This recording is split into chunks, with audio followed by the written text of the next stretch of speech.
We're taught that our worth is written in our bones, that destiny reveals itself through power, through strength, through the animal that rises beneath our skin. The stories promise us transformation, that the weak become mighty, that patience rewards the faithful, that truth always surfaces like cream. But when you're standing in a banquet hall full of wolves who can tear through steel, and you're the only one whose bones refuse to break into anything at all, you learn a different lesson entirely. Some of us were never meant for the fairy tale. I learned this on the night they asked me to sing, not because they wanted to hear beauty, not because they craved art, but because cruelty, when wrapped in laughter, doesn't leave bruises anyone can see. The Alpha King was visiting our pack for the first time in a decade. A inspection tour, they called it. Though everyone knew what it really meant. Our Alpha was weak. Our borders were contested, and the King was here to decide whether we deserved to survive or be absorbed into stronger territories, our bloodlines scattered like ash. The whole pack had been preparing for weeks. The unmated females had been preening, practicing their walks, their smiles, their submission. Because everyone knew the rumors. The King had no Luna, no mate, and a wolf without a mate is a wolf incomplete, even a king. Especially a king. I wasn't part of the preening. I was part of the furniture. You see, in a world where your wolf defines your value, where the animal inside you determines whether you're predator or prey, I was something worse than prey. I was nothing. 23 years old. And I'd never shifted. Never felt the crack of bones reshaping. Never tasted the copper-bright freedom of running on 4 legs instead of 2. Omega, that's what they called me, though even that felt generous. Omegas were still wolves. Omegas still had animals sleeping in their souls. I just had silence. The physicians had examined me as a child, their hands cold and clinical as they pressed against my spine, my skull, searching for the blockage, the defect, the explanation. They found nothing wrong. Which meant, of course, that everything was wrong. My wolf wasn't trapped or sleeping. She simply didn't exist. And in a pack built on animal hierarchy, on the dominance of fang and claw, a human was less than worthless. A human was an insult to the bloodline. My father, the pack's beta and the alpha's right hand, had never quite forgiven me for it. Not the failure to shift, not the humiliation of having his only child born broken, but especially not what came after. The physicians had other findings too, you see. Secondary diagnoses delivered with clinical detachment. My womb was scarred, collapsed, useless. Whether from the same genetic defect that stole my wolf, or some other cosmic joke, I would never bear children. Never carry a pack's future in my belly. Never fulfill even the most basic function expected of a female wolf. I wasn't just wolfless. I was barren. And in our world, that made me disposable. My father's solution had been elegant in its cruelty. Keep me hidden. I lived in the narrow space between visibility and exile, performing menial tasks, staying silent during pack gatherings, eating meals in the kitchen with the elderly and the injured. I was permitted to exist as long as I didn't remind anyone that I did. I'd made my peace with it. Or at least, I'd learned to bury the howling grief deep enough that I could breathe around it. I had my books. I had my voice.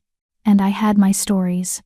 At night, alone in my small room, at the edge of the pack house, I would write fairy tales, mostly.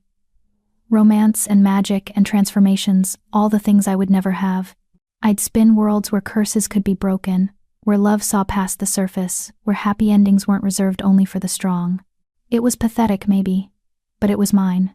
The night of the king's arrival, I'd been assigned to kitchen duty, washing dishes, preparing serving trays, staying well away from the grand hall where the actual pack members would dine. I was grateful for it. The less I was seen, the less I could be hurt. But then Angelia found me. Angelia, my half-sister, my father's legitimate child from his true mate. Beautiful, powerful, crowned by a silver wolf that made grown males whimper with desire. She was everything I wasn't, and she'd spent our entire lives making sure I knew it. There you are. Her voice dripped honey and venom in equal measure. She stood in the kitchen doorway wearing a dress that cost more than I'd see in a year, her dark hair swept up to expose the mating gland at her neck unmarked, but not for long if she had her way. Father wants you in the great hall. My hands stilled in the wash water. Why? Her smile was a beautiful, terrible thing. The king requested entertainment. Something. Authentic. Local flavor. She examined her nails, each one painted the color of fresh blood. Father thought you might sing for us. The elderly cook beside me inhaled sharply. I felt ice crawl down my spine. Angelia. It's not a request, Catherine. My name in her mouth sounded like a curse. Unless you'd prefer, Father explained to the Alpha King why his Beta's daughter refuses a direct command during a formal visit. She didn't need to elaborate. We both knew what that would mean. Insubordination during a royal inspection could be grounds for execution or worse, expulsion. And a wolfless, barren woman alone in the territories wouldn't survive a week. I'll need to change, I started, looking down at my kitchen dress, stained with grease and soap. No time. And besides, her eyes raked over me with calculated disdain. Authenticity. Remember? We wouldn't want you to look like you belong with the actual pack members. 20 minutes later, I stood at the edge of the great hall, my heart a thunder in my throat.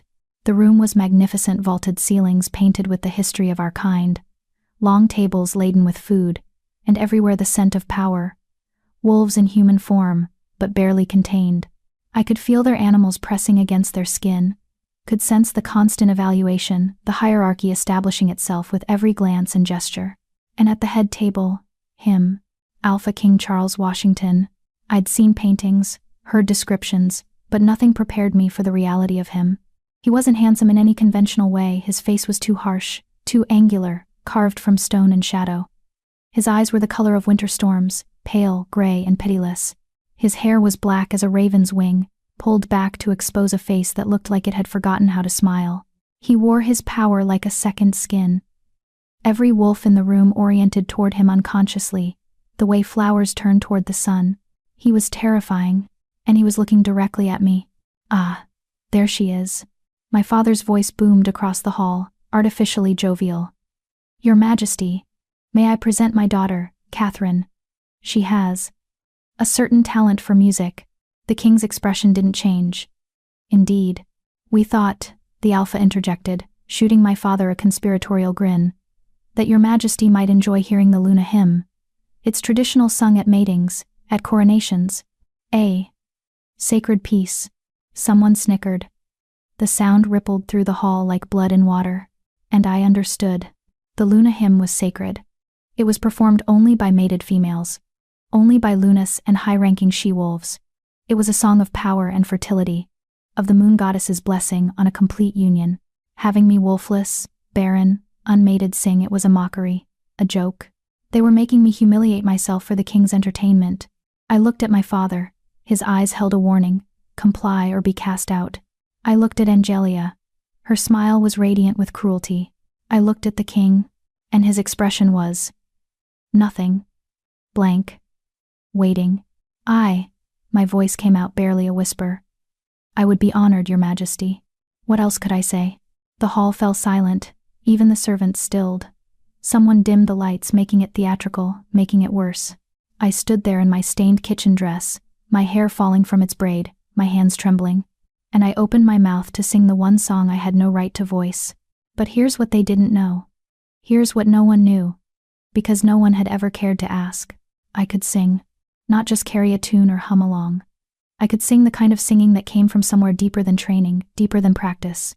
The kind that came from all the grief and longing and desperate, furious hope I'd buried so deep, it had transformed into something else entirely. Something like magic. So I sang the Luna hymn, and I destroyed them. Chapter 2. The Underground Prison. The first note left my throat like a bird escaping a cage. I didn't sing it the way it was meant to be sung, with the proud, powerful resonance of a Luna claiming her place. I couldn't. That wasn't my story to tell. Instead, I sang it the way it lived in my heart. As a lament. As a love letter to something I would never have. As grief dressed in melody. Moon Mother, hear your daughter's cry. Bless the bond that will not die. Two souls merged, no more alone. Flesh and spirit. Blood and bone. My voice started soft, almost fragile, and I heard someone laugh cut short when the sound swelled, filling the cavernous hall with a resonance that shouldn't have been possible from my small frame. I wasn't classically trained. I'd never had a teacher. But I'd spent 23 years listening to the world with the intensity of someone who couldn't participate in it. I'd heard every nuance, every emotional frequency, and I'd learned to mirror it back. The Luna hymn was meant to be triumphant. I made it ache. Grant us strength to face the night. Guard our young with Luna's light. May our love be ever true, sacred bond, forever new. I closed my eyes because I couldn't bear to see their faces, couldn't bear to watch them remember why this was supposed to be funny. Instead, I sank into the music, into the cruel irony of singing about bonds I'd never feel, children I'd never bear, love I'd never know. And something happened. The mockery evaporated, the whispers died. The great hall fell into a silence so profound I could hear my own heartbeat, could hear the candle flames guttering in their sconces. I sang of the moon goddess blessing a mating bond, and I made it sound like a prayer from someone who knew they'd never be answered. I sang of eternal love, and I made it sound like goodbye. Through the darkness, through the pain, Luna's children shall remain, blessed by moon and star above, sealed forever, bound by love. The final note hung in the air, shimmering. I opened my eyes, and found the entire hall frozen. Wolves who moments ago had been snickering were now staring at me with expressions ranging from shock to something that looked almost like grief. Several of the mated females had tears streaming down their faces. Even my father looked uncomfortable, like he'd orchestrated something he didn't understand and now couldn't control. But it was the king who terrified me. He hadn't moved, hadn't blinked. His hands were locked around his wine goblet with enough force that I could see the metal beginning to dent. His storm-gray eyes were fixed on me with an intensity that made my skin prickle, made my breath catch. He looked like a man who'd just been struck by lightning and was still deciding whether to burn or fall. The silence stretched, uncomfortable, suffocating. Then he stood. The scrape of his chair against stone was deafening. Every wolf in the room immediately dropped their eyes in submission, every wolf. Except me. Because I'd never learned that instinct, never had a wolf to teach me when a predator was too dangerous to challenge. So I stared back, and he walked toward me. My father started to rise, probably to intercede, to apologize, to explain that his defective daughter hadn't meant to. Silence. The king's voice was low, quiet, and absolute. My father sat back down like he'd been struck. The king stopped 3 feet from me. Up close, he was even more overwhelming, tall enough that I had to tilt my head back, broad enough to block out the rest of the room. He smelled like winter storms and old forests, and something darker, something that made my human instincts scream danger. Who taught you to sing like that? His voice was rough, like he hadn't used it for anything but commands in years. No one, Your Majesty. My voice came out steady, which felt like a miracle. I taught myself. Impossible. But he didn't sound angry. He sounded shaken. That level of skill requires training. Requires having nothing else. I interrupted, then immediately wanted to cut out my own tongue. You didn't interrupt an alpha king. You didn't contradict him. But he didn't kill me. He just stared, his gray eyes searching my face like he was looking for something specific. You're the beta's daughter, he said finally. Not a question. Yes, Your Majesty. But you haven't shifted. The room held its breath. This was the moment where I was supposed to lower my eyes in shame. To apologize for my existence, to make myself smaller. I couldn't make myself any smaller than I already was. No, Your Majesty. I have no wolf. Something flickered across his face too fast to read. And yet you sang the Luna hymn like you understood every word of it. Like you'd lived it. I understand longing, Your Majesty. The words escaped before I could stop them. I understand wanting something you can never have. The hymn. I swallowed. The hymn isn't about having everything. It's about hoping for it anyway. The silence that followed was different. Charged. Then the king turned to my father. I'm taking her. The hall erupted. My father shot to his feet. Your Majesty, surely you don't mean she's wolfless, I'm aware of what she is. The king's voice cut through the protests like a blade through silk. I'm also aware that you presented her as entertainment. As a joke. His eyes were cold enough to freeze blood. I'm claiming her as payment for the insult. Payment? My father's face had gone white. Your Majesty, please, I didn't intend. You intended to humiliate your own daughter for my amusement. You succeeded only in revealing your own cruelty. The king's voice was soft now, which made it more terrifying. Be grateful I'm not demanding more substantial recompense. He turned back to me. You'll come to the capital. You'll serve in the royal household. Not a request, a command. I should have been terrified. Should have begged my father to intervene, should have thrown myself at the king's feet and pleaded for mercy. But all I felt was a strange, reckless relief. Because serving in the capital even as the lowest servant, even in disgrace, meant leaving this place, leaving the pack house where every room held a memory of rejection, leaving my father who looked at me like a mistake he couldn't correct, leaving Angelia and her beautiful, casual cruelty. "When do we leave, Your Majesty?" If he was surprised by my lack of protest, he didn't show it. "Dawn. Bring nothing, you'll be provided for." Then he returned to his seat, picked up his wine, and the dismissal was clear. I walked out of the great hall on legs that didn't feel like my own.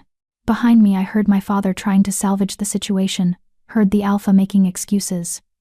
I heard Angelia's sharp intake of breath, angry maybe, that her joke had backfired so spectacularly. I didn't care. I went back to my small room and sat on my narrow bed and stared at the walls that had imprisoned me for 23 years. And I didn't pack, because the king had said to bring nothing, and also because I had nothing worth bringing. My books were borrowed from the pack library. My clothes were hand-me-downs and kitchen uniforms. The only things that were truly mine were my stories' pages and pages of handwritten fairy tales stuffed under my mattress. I pulled them out and held them in my lap, years of desperate dreaming compressed into ink and paper. Then I built a small fire in the hearth and watched them burn. Because I was leaving the fairy tales behind. I was walking into something real and unknown and probably terrible. But it would be different, and different was all I'd ever wanted. Dawn came too quickly, and not quickly enough. I stood in the courtyard as the king's caravan prepared to depart. Massive horses, armed guards, supply wagons. The whole pack had turned out to see them off, to bow and scrape and promise loyalty. No one looked at me. I wore the same kitchen dress from the night before, because it was the cleanest thing I owned. My hair was braided down my back. I carried nothing. The king appeared in full traveling gear, dark leather and weapons that looked well used. He barely glanced at me before jerking his chin toward one of the carriages. "You'll ride with the supply wagon." Not with him. Not even with the guards. With the supplies. I climbed into the wagon bed, settling among crates of food and rolled tents. The wood was hard and splintered. It would be a miserable journey. I smiled anyway. "Catherine." I looked up. My father stood beside the wagon, his face carefully blank. "You will behave with honor. You will not embarrass this pack further. Not be safe. Not write to us. Not even I'm sorry. Just don't embarrass us." "Yes, father." He nodded once, then walked away. Angelia appeared in his place, her expression unreadable. For a moment, I thought she might actually say something real, something sisterly. "I hope you know what you've done," she said quietly. "The capital isn't kind to wolfless freaks. You'll be torn apart within a week. Then, I guess I'll finally have something in common with you," I replied, my voice pleasant. "We'll both know what it's like to be destroyed by our own ambitions." Her eyes flashed with rage, but the wagons were already moving. I watched our pack house shrink in the distance, watched the forests I'd grown up in fade to dots on the horizon, and I didn't look back. The journey took 3 days. I spent them bouncing around in the supply wagon, eating dried meat and stale bread, sleeping on burlap sacks. The guards ignored me completely. The king never checked on me once. It should have been humiliating. It was freeing, because for 3 days, no one expected anything from me. No one watched me with disgust or pity. No one reminded me of what I lacked. I was just no one. And no one was exactly who I wanted to be. On the 3rd evening, we reached the capital. I'd never seen anything like it. The city sprawled across the valley like a living thing, buildings of white stone and dark wood, markets that glowed with lamplight, and at the center, rising above everything else, the palace. It was beautiful, marble and glass and soaring towers that caught the sunset and threw it back in shades of gold and crimson. But as we passed through the gates into the palace grounds, I noticed something else. The lower levels were different, darker. The beautiful facade didn't extend below ground. The wagon stopped in a courtyard, and a sharp-faced woman in gray appeared. "This is the wolfless one?" One of the guards nodded. The woman's lip curled. "Follow me." I climbed down from the wagon, my legs stiff from 3 days of travel. The woman, she never gave her name, led me through a side entrance, down a narrow staircase, and into, the underground. It was vast, carved from the bedrock beneath the palace. Corridors extended in every direction, lit by flickering torches. The air was cool and damp, and smelled like stone and something else. Something metallic. Blood, I realized. Old blood.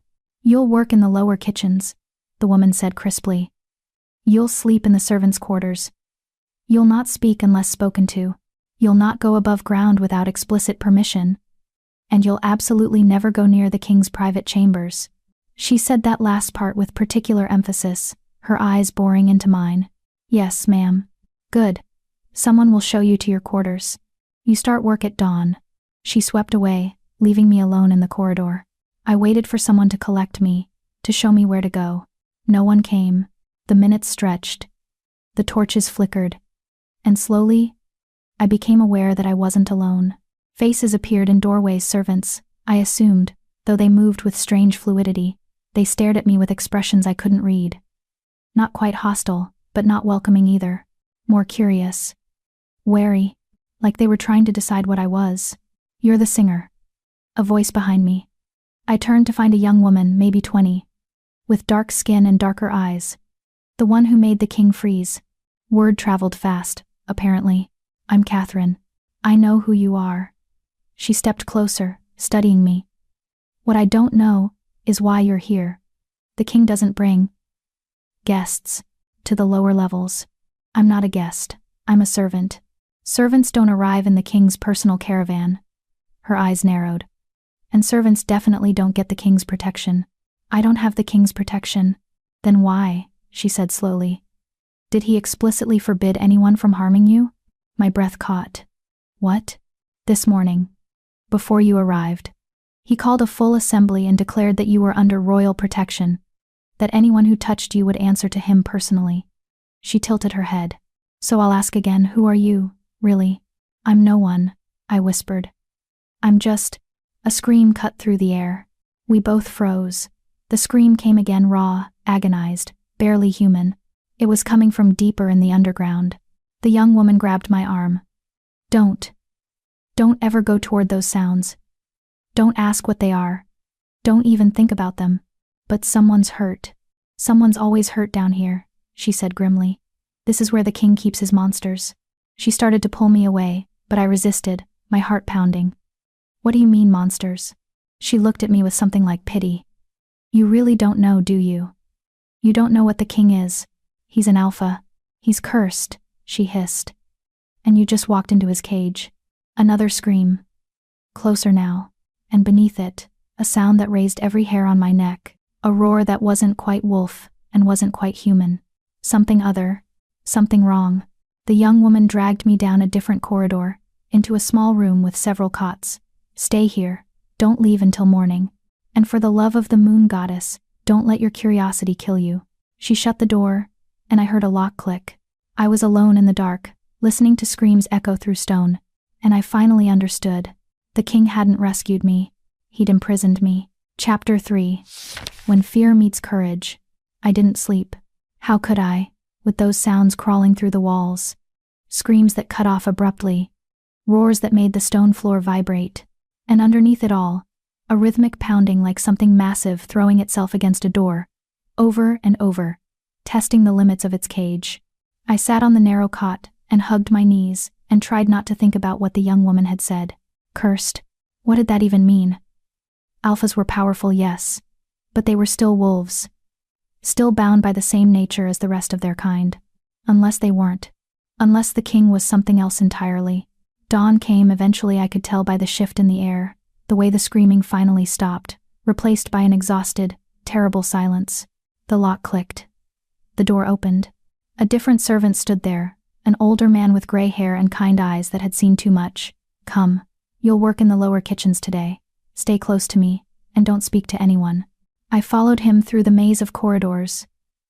In daylight, or what passed for it down here, with the torches burning bright, I could see more details. Scratch marks on the stone walls, doors reinforced with iron, chains bolted to the ceiling in places, hanging empty. This wasn't a servant's quarters. It was a dungeon. "What is this place?" I whispered. The old man didn't look at me. "The king's sanctuary, where he keeps the things that can't be allowed in the light." "Things? You mean people?" "I mean what I said." His voice was gentle but firm. We reached the kitchens, a vast space carved from living rock, with massive hearths and preparation tables and cauldrons big enough to bathe in. It was hot and loud and chaotic, servants moving with practiced efficiency.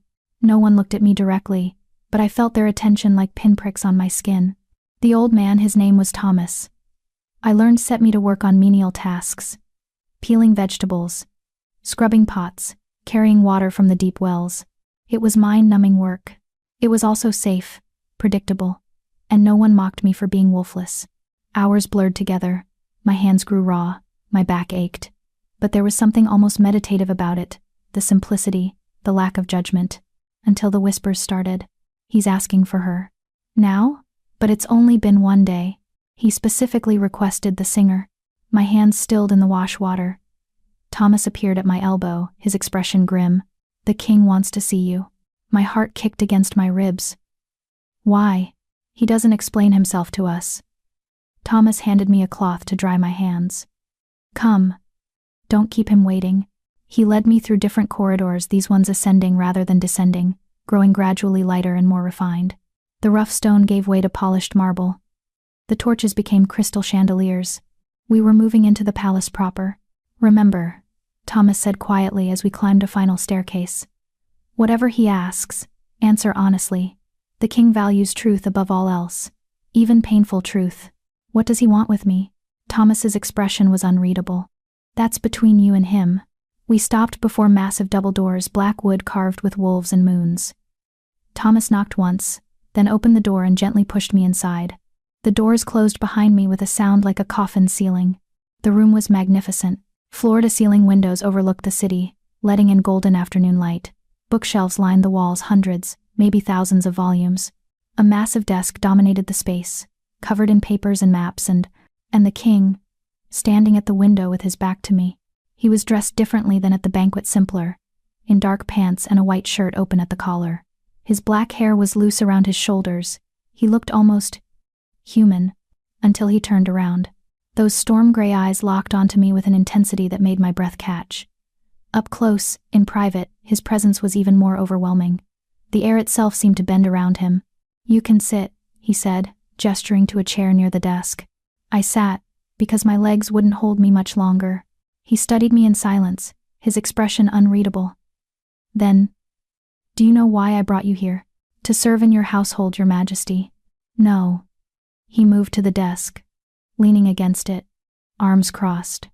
I brought you here because your voice did something impossible. I waited, not sure what to say. I've heard the Luna hymn performed hundreds of times, he continued. By Luna queens, by high priestesses, by trained virtuosos. It's always the same, technically perfect, emotionally empty. A performance. His eyes never left mine. You made it real. I don't understand. You made me feel it, he said, and there was something raw in his voice. For the first time in years, I felt something other than rage or emptiness. You reminded me what it was like to want something. The silence stretched between us, fragile and dangerous. Why? He asked finally. Why did you sing it that way? I could have lied, could have given him something pretty and diplomatic. But Thomas had said the king valued truth. Because I have nothing else, I said quietly. No wolf, no mate, no future. All I have is the ability to understand beautiful things I'll never possess. So when I sang about love and bonds and blessings, I swallowed. I sang about grief, because that's all those words mean to someone like me. He was very still. You think you have no future. I know I don't, Your Majesty. I'm wolfless and barren. In our world, that makes me worthless? His voice had gone soft, dangerous. Is that what they told you? That your value is determined by what you can breed or what animal sleeps in your bones? It's not what they told me. It's what they showed me. Every day. For 23 years. He pushed off the desk, moving closer, not threatening, but deliberate. And yet you're still here. Still surviving. That requires a different kind of strength. Or just stubbornness. His mouth twitched, almost a smile, almost. Then his expression shifted, becoming more serious.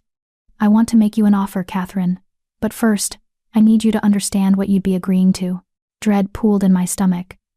What kind of offer? He moved to the windows, staring out at the city. When he spoke, his voice was carefully controlled. I'm cursed. You've probably heard whispers already, the servants gossip. They always do. What they don't know is the nature of the curse or how it came to be. He turned back to me, and his eyes held something I hadn't expected. Vulnerability. I'm not just an alpha king. I'm split, divided, two souls in one body. He gestured at himself. During the day, I'm this human-shaped, rational, capable of ruling. But when night falls, his jaw tightened. I become something else, something monstrous, a beast that doesn't think like a man, doesn't reason like a wolf, just rage and hunger and chaos barely contained. My breath came shallow.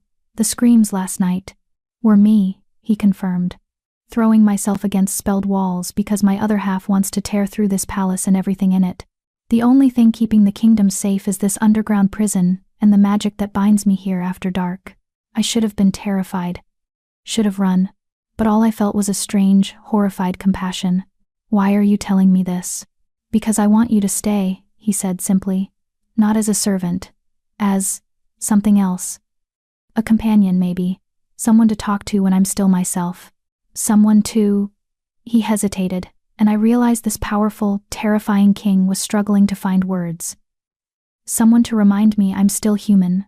I don't understand what you're asking. He pulled something from his desk drawer, a small velvet box. When he opened it, candlelight gleamed off a silver ring set with a moonstone. The curse has conditions, he said quietly. I remain split until someone can love both halves of me, the king and the beast. Not one or the other, both. His eyes met mine. I've tried, Catherine. For 5 years. I've tried. I've courted nobles, invited scholars, even consulted witches. No one can see past the monster. The moment they witness what I become at night, they flee or break. So what are you asking? I'm asking you to try. He set the box on the desk between us. Stay here. Talk with me during the day. And at night, when I'm the beast. Just survive me. Just stay in the same room and don't run screaming. That's all I'm asking. In exchange for what? Safety. Protection. A purpose that isn't washing dishes in a dungeon. He paused. And a chance to matter. To save someone, even if that someone is me. It was insane. Absolutely insane. I could die, I said flatly. You could kill me. I'm bound by powerful magic. I can't harm you unless you try to harm me first. The cage holds. But his voice carried a thread of doubt. Usually. I'm not going to lie to you, Catherine. There's risk. But there's risk in the servants' quarters too, in the packlands, in the territories. Everywhere for someone like you. At least here, the risk has purpose. I stared at the ring, gleaming in its box. He wasn't asking me to love him. He was asking me to endure him. And in exchange, I would matter. Just a little. Just enough. I have one condition, I heard myself say. His eyebrows rose. You're negotiating with a king? You brought me here because I'm honest, I said, holding his gaze. So honestly? If I'm going to spend my nights trapped with a monster, I want something real. Not payment, not protection. Something that's mine. What? Teach me, I said. During the days, when you're human, teach me. About history, politics, the world beyond pack territories. Give me the education I was denied for being wolfless. Let me use that library. I gestured at the shelves surrounding us. Let me be more than I was. He studied me for a long moment. Then, slowly, he smiled, a real smile, the first I'd seen from him. That's your price? Knowledge? That's my price. He picked up the ring, turning it over in his fingers. This isn't a mating bond, he clarified. It's a promise ring. A symbol of agreement between us. You wear it, and every wolf in this palace knows you're under my direct protection. That no one touches you, speaks against you, or harms you in any way. In return, I stay with you at night, and I try not to run. And during the day, I teach you. He extended the ring toward me. Do we have an accord? I looked at the moonstone, gleaming silver white, like captured starlight. This was insane. This was dangerous. This was the first time in my entire life someone had offered me value beyond my body or my bloodline. I held out my hand. He slipped the ring onto my finger, my right hand, not my left, because this wasn't a marriage. It was something else, something undefined. The metal was warm from his touch. It fit perfectly. There's one more thing, he said quietly, his hand still holding mine. Before you agree, you should know what you're truly facing. Words don't capture it. Then, show me. His eyes darkened. You'll regret that request. Show me anyway. He released my hand and stepped back. Very well. Tonight after sundown, I'll have Thomas bring you to my chambers. You'll see what I become. And then, he paused, then you'll decide if you can truly do this. I've already decided. You haven't, he interrupted gently. You've decided based on my human face and a promise of books. Wait until you see the truth, then choose. The rest of the day passed in a blur. Thomas gave me new quarters, a small but private room on the upper level, with a real bed and a window that overlooked the gardens. It was more luxury than I'd ever known. The servants whispered as I passed, staring at the ring on my finger. I spent the afternoon in the library, running my fingers along leather spines, breathing in the scent of old paper and possibility. The king didn't appear. Apparently, he spent his afternoons in strategy meetings, managing the complex politics of holding a kingdom together while cursed. As the sun began to set, painting the sky in shades of blood and gold, Thomas appeared at the library door. It's time, he said quietly. My stomach dropped. Already? Sunset comes fast this time of year. His expression was kind but serious. Remember, Catherine the king is bound. The magic holds. You're not in true danger as long as you stay calm. You don't sound convinced. I'm convinced the magic works, he said carefully. I'm less convinced that seeing what he becomes won't break you anyway. He led me down back into the underground, but deeper this time, past the kitchens, past the servants' quarters, into sections I hadn't seen before. The stone here was darker, ancient, carved with symbols that made my eyes hurt to look at directly. We stopped before a door unlike any other, black iron reinforced with silver, covered in glowing runes that pulsed with their own light. Beyond this door is the king's night chamber, Thomas explained. Once you enter, the door seals until dawn. You cannot leave. He cannot leave. Whatever happens in there stays in there until sunlight breaks the spell. My hand was shaking. I clasped it behind my back. There's a stool, a water pitcher, and a blanket inside. Stay in the corner farthest from the cage. Don't approach the bars. Don't speak unless he speaks first, though honestly, he probably won't be capable of speech. Thomas's expression was grave. And whatever you do, don't show fear. Fear triggers the predator instinct. Don't show fear, I repeated, while locked in a room with a monster. That should be easy. He almost smiled. The king believes you're different, that you might survive this. I hope he's right, because, he sighed, because he deserves peace. And if anyone can give it to him, maybe it's someone who understands what it's like to be seen as a monster. Before I could respond, the door swung open. The chamber beyond was large, 30 feet across, maybe more. Half of it was normal stone floor. The other half was enclosed by a massive cage, made of the same silver-etched iron as the door. And inside the cage, still human, stood the king. He'd changed into simple clothes, loose pants, no shirt. His hair was already wild, his eyes fevered. When he saw me, something flickered across his face. Relief? Regret? Both? You came, he said, his voice rougher than before. I gave my word. You can still leave. Thomas, take her. No. I stepped fully into the chamber. Behind me, I heard the door swing shut, heard the locks engage. I'm staying. The king gripped the bars of his cage, and I saw his knuckles were already shifting, bones moving under skin, nails lengthening into claws. It's starting, he gritted out. Catherine, listen to me. Whatever I say, whatever I do, I'm not fully myself. The beast thinks differently. It knows I want something, but it doesn't understand what. It might try to. He cut off with a gasp, doubling over. I watched in horror as his body began to change. Not like a wolf shift, nothing clean or natural about it. His spine arched at an impossible angle, his bones cracked and reformed. His skin rippled like something was trying to escape from inside. And he screamed. The sound wasn't human or wolf, it was something caught between, something in agony.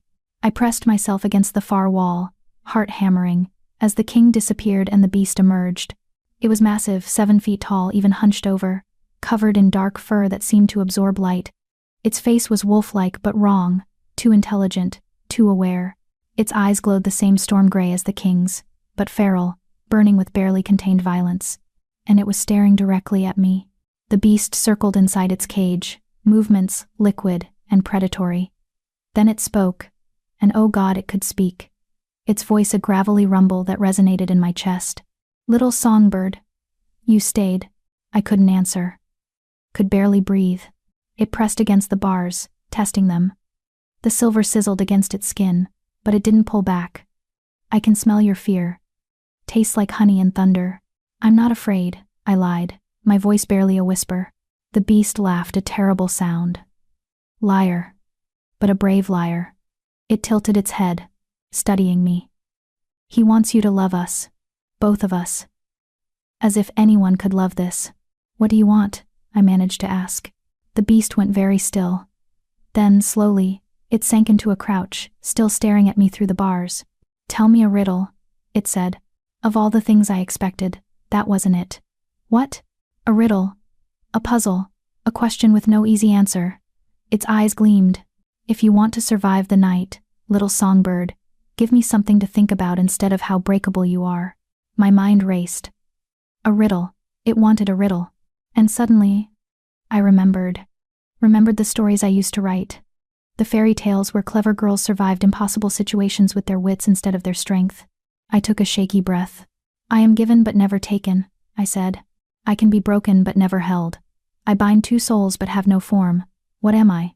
The beast's eyes narrowed. It rose, pacing the cage, muscles rippling under fur. Clever, it growled. Giving me a puzzle when you're the puzzle I'm trying to solve. It spent the next hour circling, muttering to itself, occasionally snarling in frustration, but it didn't try to break the bars. Didn't threaten me again. It was thinking, and slowly, impossibly, I felt my terror begin to ebb. This thing was a monster, yes, but it was also intelligent, curious, and maybe, just maybe, lonely. I don't know the answer, the beast finally admitted, sounding almost frustrated. Tell me. No, I said quietly, but ask me again tomorrow night. Maybe I'll tell you then. The beast's eyes snapped to mine, and for a moment, I saw something distinctly human in them. Surprise. Hope. Tomorrow. It agreed. Tomorrow, little songbird, and you'll bring me another riddle. Maybe. Definitely. It growled. But there was no threat in it. Almost playful. We spent the rest of the night like that, me in my corner. The beast in its cage, both of us suspended in strange, cautious detente. When dawn finally broke, and light streamed through the high windows, I watched the beast convulse again, shrinking, reforming, becoming human. The king collapsed on the floor of his cage, naked and gasping. I grabbed the blanket Thomas had left, and approached the bars carefully. Your Majesty? He looked up at me, his human eyes wide with disbelief. You're still here. I gave my word. You survived. He sounded awed. How? I smiled, surprising myself. I gave him a riddle, and for the first time since I'd met him, the king laughed, a real, genuine sound of relief and wonder. A riddle, he repeated. After 5 years of trying everything, the answer was a riddle. The door unsealed. Thomas rushed in, stopping short when he saw both of us alive and whole. Same time tomorrow night? I asked the king. He stared at me like I'd performed a miracle. Same time tomorrow night, he agreed. And I walked out of that chamber wearing a promise ring, and carrying something I hadn't had in years. Purpose. Chapter Fear. When understanding becomes love. The palace transformed for me after that first night. Servants who'd previously avoided eye contact now nodded respectfully as I passed. The sharp-faced woman who dismissed me on arrival actually smiled thinly, but still. Even Thomas seemed relieved, like he'd been holding his breath and could finally exhale. The ring on my finger marked me as something more than a servant but less than a lady. Something undefined. Something that belonged to the king in a way that had nothing to do with mating or marriage. I was his. What? His companion? His experiment? His last desperate hope? All of the above. Probably. True to his word, the king spent the first morning fulfilling his side of our bargain. He found me in the library at dawn. I'd gone straight there after leaving his chamber, too wired to sleep. He looked exhausted. Dark circles under his eyes. But there was something lighter in his expression. Something that hadn't been there before. You actually came here first, he asked, leaning against the doorframe. Not to rest? Not to process what you just survived? I've spent 23 years resting, I said, running my hand along a shelf of history texts. I'd rather learn. He shook his head, but he was almost smiling. All right then. What do you want to know first? Everything. We started with history, the formation of the Pack territories, the rise of the Alpha Council, the centuries of conflicts that had shaped the current kingdom. The king was a natural teacher, explaining complex politics with clarity and patience. But more than that, he listened. When I asked questions, he didn't dismiss them as stupid or simple. He engaged with them, sometimes pausing to reconsider his own assumptions. "You think differently," he observed after I'd challenged a particular historical interpretation. "Not like someone trained in formal education. You see angles others miss." "Because I was never taught what to think," I replied. "Just had to figure it out on my own." "That might make you more valuable than any scholar in my court." The compliment settled warm in my chest. We worked through the morning and into early afternoon. The king had duties that called him away. Meetings with advisors, judgments to render, a kingdom to run. But he left me with a stack of texts and a promise to return. I devoured the books. History gave way to philosophy, philosophy to poetry. I read about the moon goddess and her supposed blessings, about the ancient magic that predated pack law, about curses and their costs. That last topic felt particularly relevant. I was deep in a tome about magical bindings when Thomas appeared with lunch. "You'll ruin your eyes reading in this light," he chided gently, setting down a tray. "Then I'll read in the dark," I said, not looking up. "Thomas, this book mentions curse breaking. It says most curses have a loophole built in, something the curse caster must include or the magic becomes unstable." "That's the theory, yes." "So, the king's curse, the condition that he finds love for both forms, that's not just cruelty. It's a genuine possibility. The curse caster believed it could happen." Thomas settled into a chair across from me. "You're trying to break the curse." "I'm trying to understand it." I finally looked up. "The king said he's tried for 5 years. "What did he try?" Thomas sighed. "Everything. He courted high-born ladies, hoping one would see past his power to the person beneath. He brought in healers and seers. He paused. He even tried to force it. Commanded a noblewoman to stay through the transformation, thinking proximity might breed acceptance. What happened? She went mad within a week. Started screaming that monsters were in the walls, that he was going to eat her alive. We had to send her home with enough gold to keep her family quiet." His expression was heavy with old guilt. "After that, the king stopped trying. Said he wouldn't break anyone else in his desperation." I thought about the beast's words last night. As if anyone could love this. "He doesn't believe it's possible anymore," I said quietly. "Can you blame him? You survived one night, Catherine, and I'm grateful for that. Truly. But surviving and loving are very different things. Maybe." I turned back to my book. Or maybe everyone's been approaching this wrong. That evening, as sunset painted the sky in shades of amber and wine, I returned to the king's chamber. This time I brought something, a leather journal and a writing implement I'd borrowed from the library. The king was already in his cage when I arrived, still human but bracing for the change, his eyes fixed on the journal in my hands. "What's that for?" "Notes," I said simply, settling into my corner with the blanket. "If I'm going to do this every night, I want to track patterns. See if the beast changes, if it remembers things. Scientific observation." He stared at me like I'd grown a second head. "You're approaching this like a research project. You're approaching it like a tragedy. At least one of us should try something different." He laughed that genuine sound again. "Fair point." Then the sun dipped below the horizon, and the transformation began. I watched more carefully this time, noting the sequence. Spine first, then limbs, then skull. The king's scream still made my stomach clench, but I forced myself to observe, rather than react. When the beast emerged, it immediately sought me out with those burning gray eyes. "Songbird returns," it rumbled. "Brave or foolish?" "Both," I replied, opening my journal. "Do you remember last night?" The beast cocked its head. "I remember. A riddle. An impossible question. A girl who didn't run." "Good. Memory transfers between forms. That's important." I made a note. The beast prowled closer to the bars, fascinated. "You're writing about me? About the curse? About you and the king? About what makes you different from him?" "We're not different," it growled. "We're the same soul split in two. He's the part that thinks and rules. I'm the part that feels and hungers." I looked up sharply. "You feel?" "Everything." The beast's voice dropped lower. "His loneliness, his shame, his desperate hope that you might be different. I feel all of it, but I can't control it. Can't shape it into words the way he does. It just burns. This was new. Important. The king thinks you're the monstrous part, I said carefully. The rage and violence he has to contain. That's what he tells himself. The beast sank into a crouch. But he's wrong. I'm not his rage. I'm his truth. Everything he won't let himself feel during the day comes out in me at night. Then what does he feel about me? The beast's eyes glowed brighter. Dangerous question, little songbird. I'm asking anyway. It studied me for a long moment.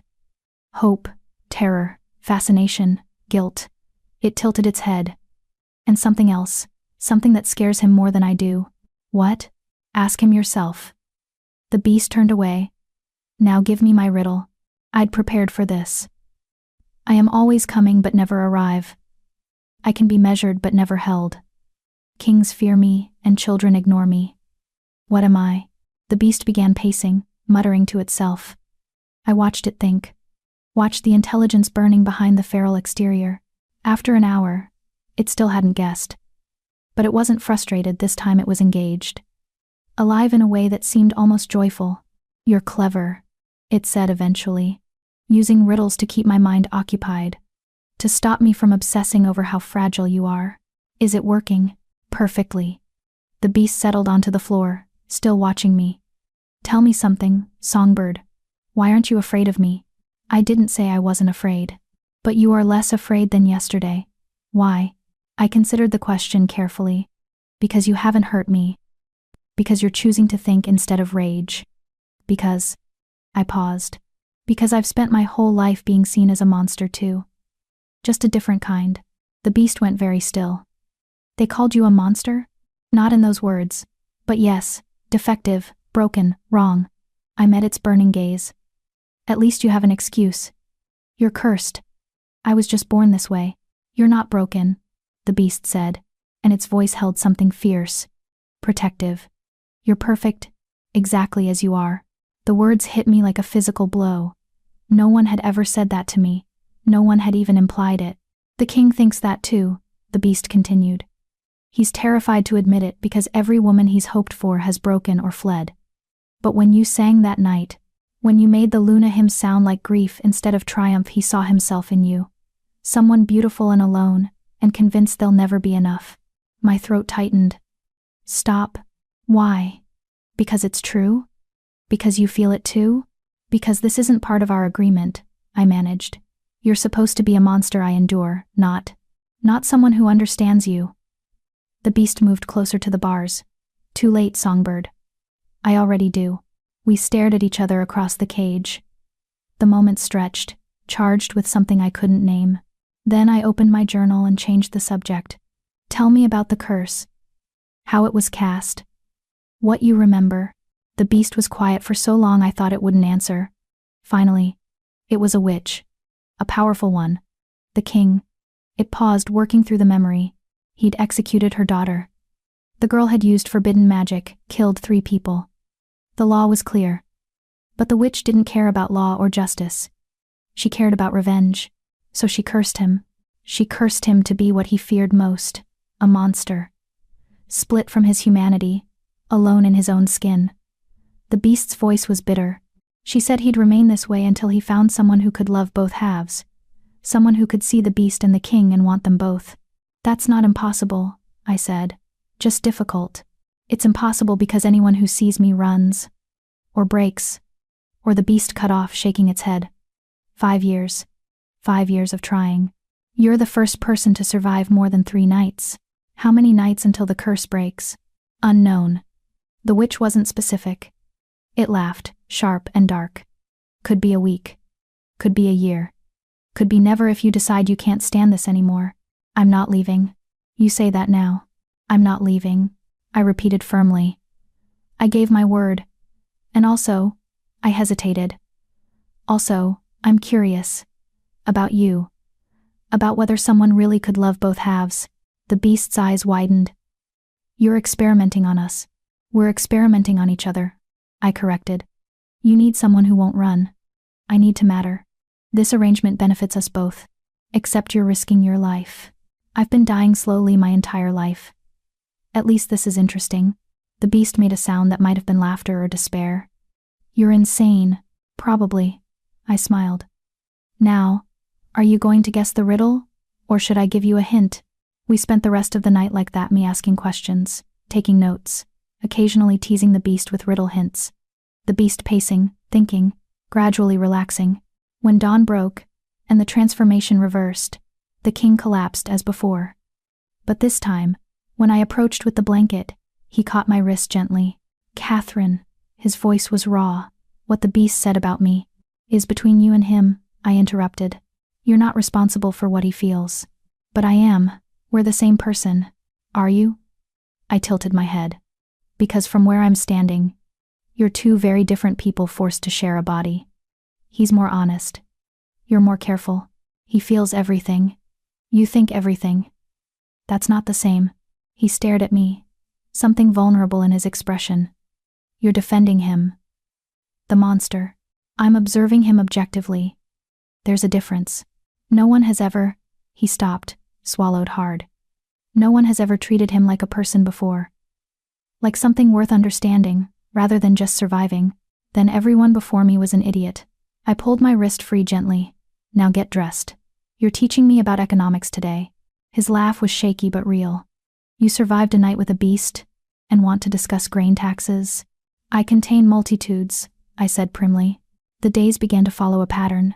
Mornings with the king, history, philosophy, politics, strategy. He taught me to read maps, to understand trade routes, to see the web of alliances and enmities that held the kingdom together. But more than that, we talked, really talked. About our childhoods, his lonely and burdened with impossible expectations. Mine isolated and marked by constant rejection. About our fears, our small joys.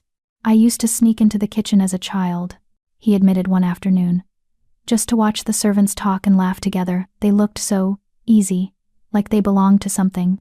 I used to write stories," I confessed. "Fairy tales where the broken person got saved. Where love was enough to fix everything." "Do you still believe that? That love can fix things?"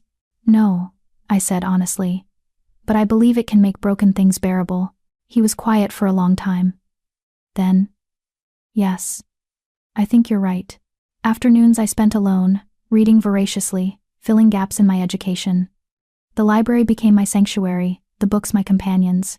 And every evening, I returned to the underground chamber, night after night with the beast. It remembered me now. Anticipated my arrival.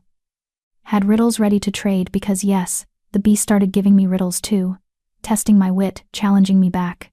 "I have cities but no houses, forests but no trees, water but no fish. What am I?" the beast asked on the fourth night. "A map," I answered immediately. Too easy. But it sounded pleased. "Try this. I speak without a mouth, and hear without ears.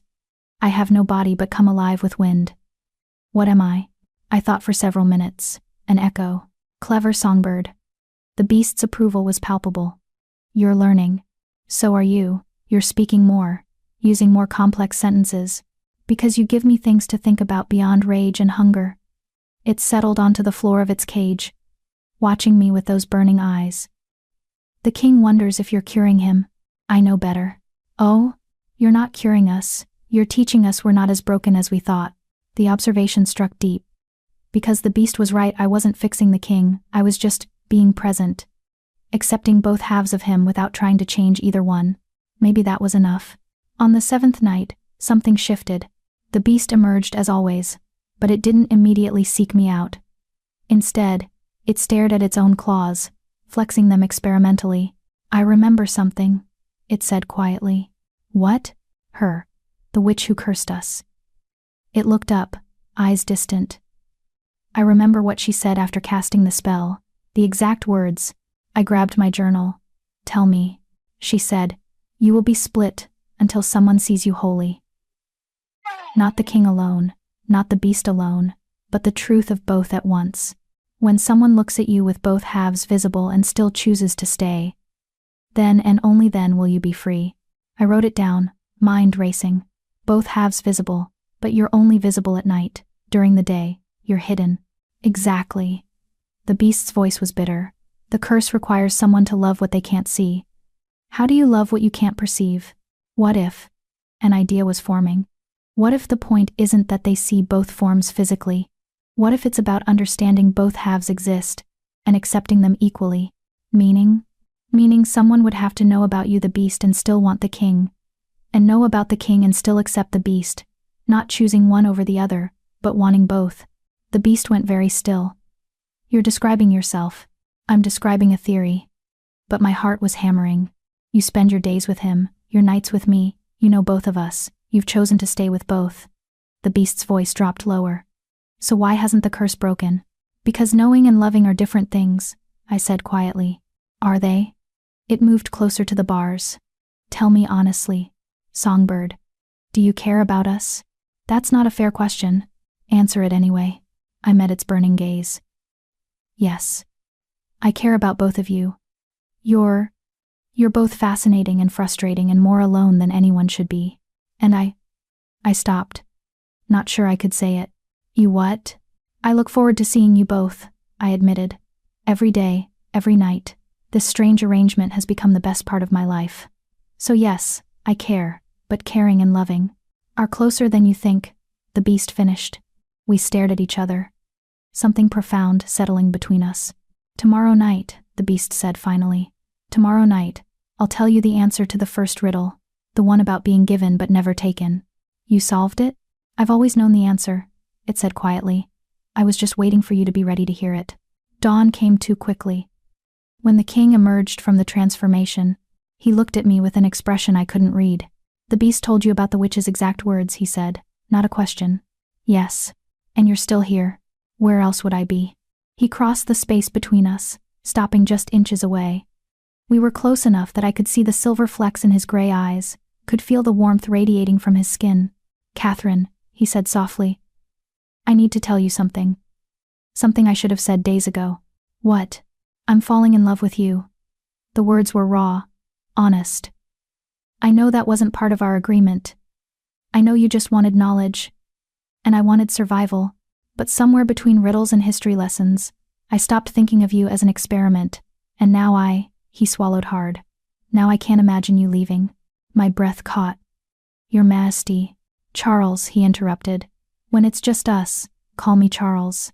Charles, I repeated, testing the name. I don't know what to say. Say you'll stay. Even if the curse never breaks. Even if this is all there ever is. Stay anyway. I looked up at this powerful broken king who'd given me purpose and education and something dangerously close to belonging. I'll stay, I whispered. And when he smiled, really smiled, with joy and relief and wonder, I felt something crack open in my chest. Something that felt terrifyingly like hope. Chapter 5, Breaking the Unbreakable. I didn't sleep that night. How could I, with Charles's confession echoing through my mind? I'm falling in love with you. I paced my small room, watching moonlight paint silver across the floor, trying to understand what I felt. Trying to separate gratitude from affection from something deeper and more dangerous. The truth was, I'd been falling too. Maybe from the first moment he'd defended me in that banquet hall.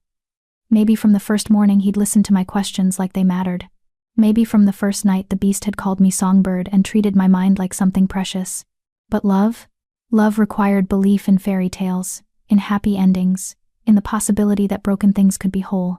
And I'd burned those stories weeks ago, hadn't I? Dawn came eventually, pale and gray. I dressed in one of the simple gowns the king had provided, nothing fancy, but clean and well-made and mine. The ring on my finger caught the light, moonstone gleaming. A promise, he'd called it. Maybe it was time to understand what that promise truly meant. I found Charles in his study, bent over correspondence, already managing the kingdom despite barely 3 hours of sleep. He looked up when I entered, and something vulnerable crossed his face. Catherine. I wasn't sure you'd come. Where else would I be? I settled into the chair across from his desk, my chair now, after 2 weeks of daily lessons. We're in the middle of discussing the southern trade disputes. I need to know how the grain embargo affects the mountain packs. He stared at me. I confessed my feelings last night, and you want to discuss economics? I want to know if you meant what you said. I met his eyes steadily. Or if it was just exhaustion and transformation talking. I meant every word. His voice was quiet but certain. I know it's fast. I know it's probably foolish. But Catherine, You've given me something I thought I'd lost forever. You've given me companionship without judgment. With you, I'm not just a king or a beast, I'm just me. Which me? The one sitting here, or the one in the cage? Both. He leaned forward, elbows on the desk. That's what you've helped me understand. They're not separate entities. They're both me. The beast isn't some evil I have to contain. It's the part of me that feels everything I suppress during the day. The loneliness, the longing, the fear that I'm too broken to be loved. You're not broken. I'm cursed, Catherine, split in two. That's the definition of broken. He smiled sadly. But with you, being broken doesn't feel like a death sentence. It just feels like being. I wanted to reach across the desk, to take his hand, to offer comfort, but something held me back. Some last wall I wasn't ready to tear down. Tell me about the curse caster, I said instead. The witch. You said she was powerful. What was her name? Charles's expression shifted, recognizing the deflection but allowing it. Morgana Wilson. One of the last true witches before the Alpha Council banned their kind from the territories. They banned witches? Why? Fear. Witches wielded magic that didn't come from wolf nature, it came from older sources. The moon goddess, yes, but also the earth, the elements, forces we couldn't control or understand. The council decided anything they couldn't dominate was a threat, so they drove them out. And killed those who resisted, including Morgana's daughter, Alara. Charles's voice was heavy. She was 17, used forbidden magic to heal her dying brother, saved his life by taking life from others. 3 people died so one could live. The law was clear. Execution. And you carried it out. I was 19, newly crowned after my father's death. The council was testing me, seeing if I'd be weak, if I'd show mercy that could be exploited. He rubbed his face tiredly. So I did what was expected. I ordered the execution. And Morgana watched her daughter die, and promised me I'd understand what it meant to be split from the ones you love. The pieces were falling into place. She didn't curse you to be a monster. She cursed you to be separated from yourself. To know what it feels like to have part of you taken away, and to never be whole again unless I found someone willing to love both halves. He laughed bitterly. Fitting punishment. Really. I took her daughter. She took my humanity, but she gave you a way out, I pointed out. The curse has a condition. That means she believed even in her grief that you could be redeemed. Or she believed I'd suffer longer knowing freedom was possible but always out of reach. We sat in silence for a moment, the weight of old tragedy settling between us. What happened to Morgana? I asked finally. Disappeared. The council sent hunters, but she vanished into the wild territories. Some say she's dead. Others claim she's still out there, watching to see if her curse holds. Charles's eyes met mine. Why do you ask? Because if she's alive, she's the one who can break this. Not love, not magic, not time her. She cast it. She can undo it. We've tried to find her. Sent emissaries, offered fortunes, begged and threatened and negotiated. She's either dead or has no interest in mercy. Or, I said slowly, she's waiting to see if the curse's condition is met legitimately. If it isn't, if you try to circumvent it, the curse might become permanent. Charles went very still. Where did you learn that? The magical theory texts in your library. Curse magic always has safeguards against cheating. If Morgana is alive and watching, she'd know if you tried to force a solution. I leaned forward. This has to be real, Charles. Whatever happens between us, it has to be genuine. Or it won't work. And is it? His voice was rough. Is what you feel genuine, Catherine? Or are you just trying to save me because you need purpose? The question struck like a blade. I opened my mouth to answer, to say something diplomatic, something safe, and found I couldn't. Because I didn't know. Did I care about Charles because of who he was? Or because he'd given me value when no one else would? Did I look forward to nights with the beast because of genuine affection, or because the challenge was engaging? Was any of this real, or just 2 broken people clinging to each other in the dark? I don't know. I admitted finally. I care about you, both of you. I look forward to our time together. I'm happier here than I've ever been. But love? I shook my head. I don't know if I trust myself to recognize it. Everything I've ever felt has been tangled up with survival and desperation. Instead of looking hurt, Charles smiled. Thank you. For what? For being honest. For not pretending to feel something you don't. Just to make this easier. He stood. moving to the window. I'd rather have your uncertain truth than a comfortable lie. I joined him at the window, looking out over the city. What if I never know? What if I care but it's never enough to break the curse? Then we keep going anyway. He turned to face me. Because even if the curse never breaks, even if I'm split forever, these weeks with you have been worth it. You've given me something I thought I'd lost. The ability to hope. That's not enough. It's more than I had before. We stood there, close enough to touch but not touching, both of us suspended in possibility and fear. Tonight, I said finally, the beast promised to tell me the answer to the first riddle, the one about being given but never taken. I know the answer, Charles said quietly. You do? We're the same soul, remember? What he knows, I know. He hesitated. Are you ready to hear it? I asked the riddle. I should be ready for the answer. But my heart was hammering. Because something about his expression told me this answer would change everything. That evening, I descended to the underground chamber with a strange mixture of anticipation and dread. The beast was waiting, already transformed, pacing its cage with unusual agitation. Songbird. It rumbled when it saw me. You came. I always come. Tonight is different. The beast settled onto the floor, eyes burning with intensity. Tonight I give you the answer, and you decide what it means. I sat in my corner, journal forgotten. I'm listening. The riddle. I am given but never taken. I can be broken but never held. I bind two souls but have no form. The beast's voice was soft now, almost gentle. What am I? Tell me. A promise, it said. The word hung in the air between us, heavy with meaning. A promise, I repeated slowly, given freely, broken by choice, binding without chains. The king gave you a promise ring, the beast continued. Said it was a symbol of agreement. Protection and education in exchange for your presence. But that's not what it really means, is it? My throat tightened. What does it mean? It means he promised to see you, to value you, to give you the one thing you'd been denied your entire life, the acknowledgement that you matter. The beast's eyes glowed brighter. And you promised in return to stay, to witness him, all of him, both halves without running, without judgment. That's just an arrangement. No, Songbird, it's a promise. And promises are the oldest magic.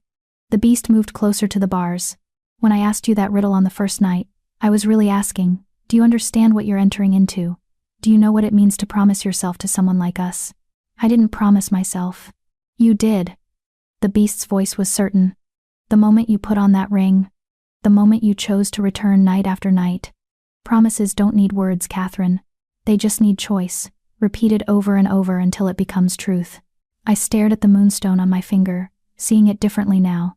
Not just a symbol of protection, but a vow I'd been making every day without fully realizing it. I'm afraid, I whispered. Of me. Of this. Of wanting something this much. Of hoping it could be real. And finding out it's just another fantasy I've built to make my life bearable. The beast was quiet for a long moment. Then, do you want to know what I am, Catherine? What I really am? You're the beast, the cursed half. I'm his heart, the beast interrupted. Everything he feels but won't let himself express. Every soft emotion, every desperate longing, every moment of vulnerability, that's me. He thinks I'm the monster. But I'm not rage and violence. I'm love that has nowhere to go. My breath caught. So when I tell you that we love you, the beast continued, I'm not speaking for him. I'm not separate. I'm the part of him that knows how to feel it fully, without the armor of logic and reason. It pressed close to the bars, as near as the magic would allow. He loves you with his mind. I love you with everything else. Together, we love you wholly. Tears were streaming down my face now. How can you love me? I'm nobody. I'm nothing. You're everything, the beast growled. You're brave and clever and kind to monsters. You see broken things and don't try to fix them, you just sit with them in the dark and make the darkness less lonely. You sang grief into beauty, and turned survival into purpose, and looked at us split and cursed and damaged and chose to stay anyway.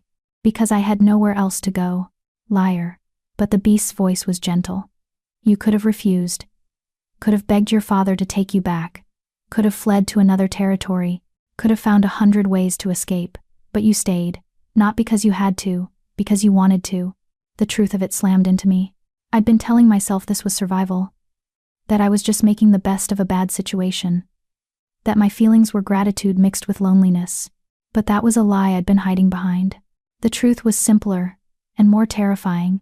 I'd fallen in love with a cursed king and his beast heart. I'd fallen in love with the way Charles explained complex politics with patience and respect, with the way he listened to my thoughts like they mattered, with his rare smiles and his tired eyes and his determination to be good despite being broken. And I'd fallen in love with the beast's honesty, with its riddles and its fierce protectiveness, and the way it said beautiful things without hesitation or shame. I'd fallen in love with both halves, which meant, "Oh," I breathed. The beast's eyes gleamed. "You understand now. The curse, the condition." My heart was racing. Someone has to love both halves. Someone has to see you wholly and choose you anyway. "And do you?" the beast asked quietly. "Do you see us wholly, Catherine? Do you choose us?" This was the moment. The point of no return. I could lie. Could say I needed more time, more certainty, more proof this was real. Or I could be brave enough to speak truth. I stood, walking across the chamber until I was directly in front of the cage, close enough that I could feel heat radiating from the beast's fur, close enough to see my reflection in its burning eyes. "I see you," I said clearly. "Both of you. King and beast. Thought and feeling. Mind and heart. I see all of it, the loneliness and the hope, the fear and the courage, the curse and the man beneath, and I." My voice broke. The beast waited, perfectly still. "I love you," I whispered. "Both of you. Wholly." I didn't mean to. I didn't plan to. But somewhere between riddles and history lessons, between promises and patience, I fell in love with a soul split in two, and I don't want you whole if it means losing either half. I want all of you, exactly as you are. The silence that followed was absolute. Then the beast spoke, its voice shaking. "Say it again. I love you. I choose you, both of you, always." Light exploded through the chamber. Pure, white, blinding light that poured from the beast's body like sunrise breaking through storm clouds. I threw up my hand to shield my eyes, stumbling backward. The magic that had held for 5 years shattered like glass. The beast roared, not in pain but in release as its form began to shift. But this transformation was different. No agony, no screaming. Just light and change, and the sound of chains breaking. When the brilliance finally faded, I lowered my hand and saw Charles. Not the king in the cage at dawn, exhausted and broken. Not the beast at night, powerful but separated. Just Charles, standing in the ruins of his cage, whole and human and free. His gray eyes were wide with shock. He looked down at his hands, flexing fingers that should have been claws, touched his face, his chest, confirming he was solid and real and singular. "The curse," he breathed. "It's broken. The curse is broken," I repeated, hardly daring to believe it. He crossed the space between us in 3 strides, and then his hands were on my face, tilting it up to his. "You love me. I love you. Both halves. All of you," I confirmed. "Every part."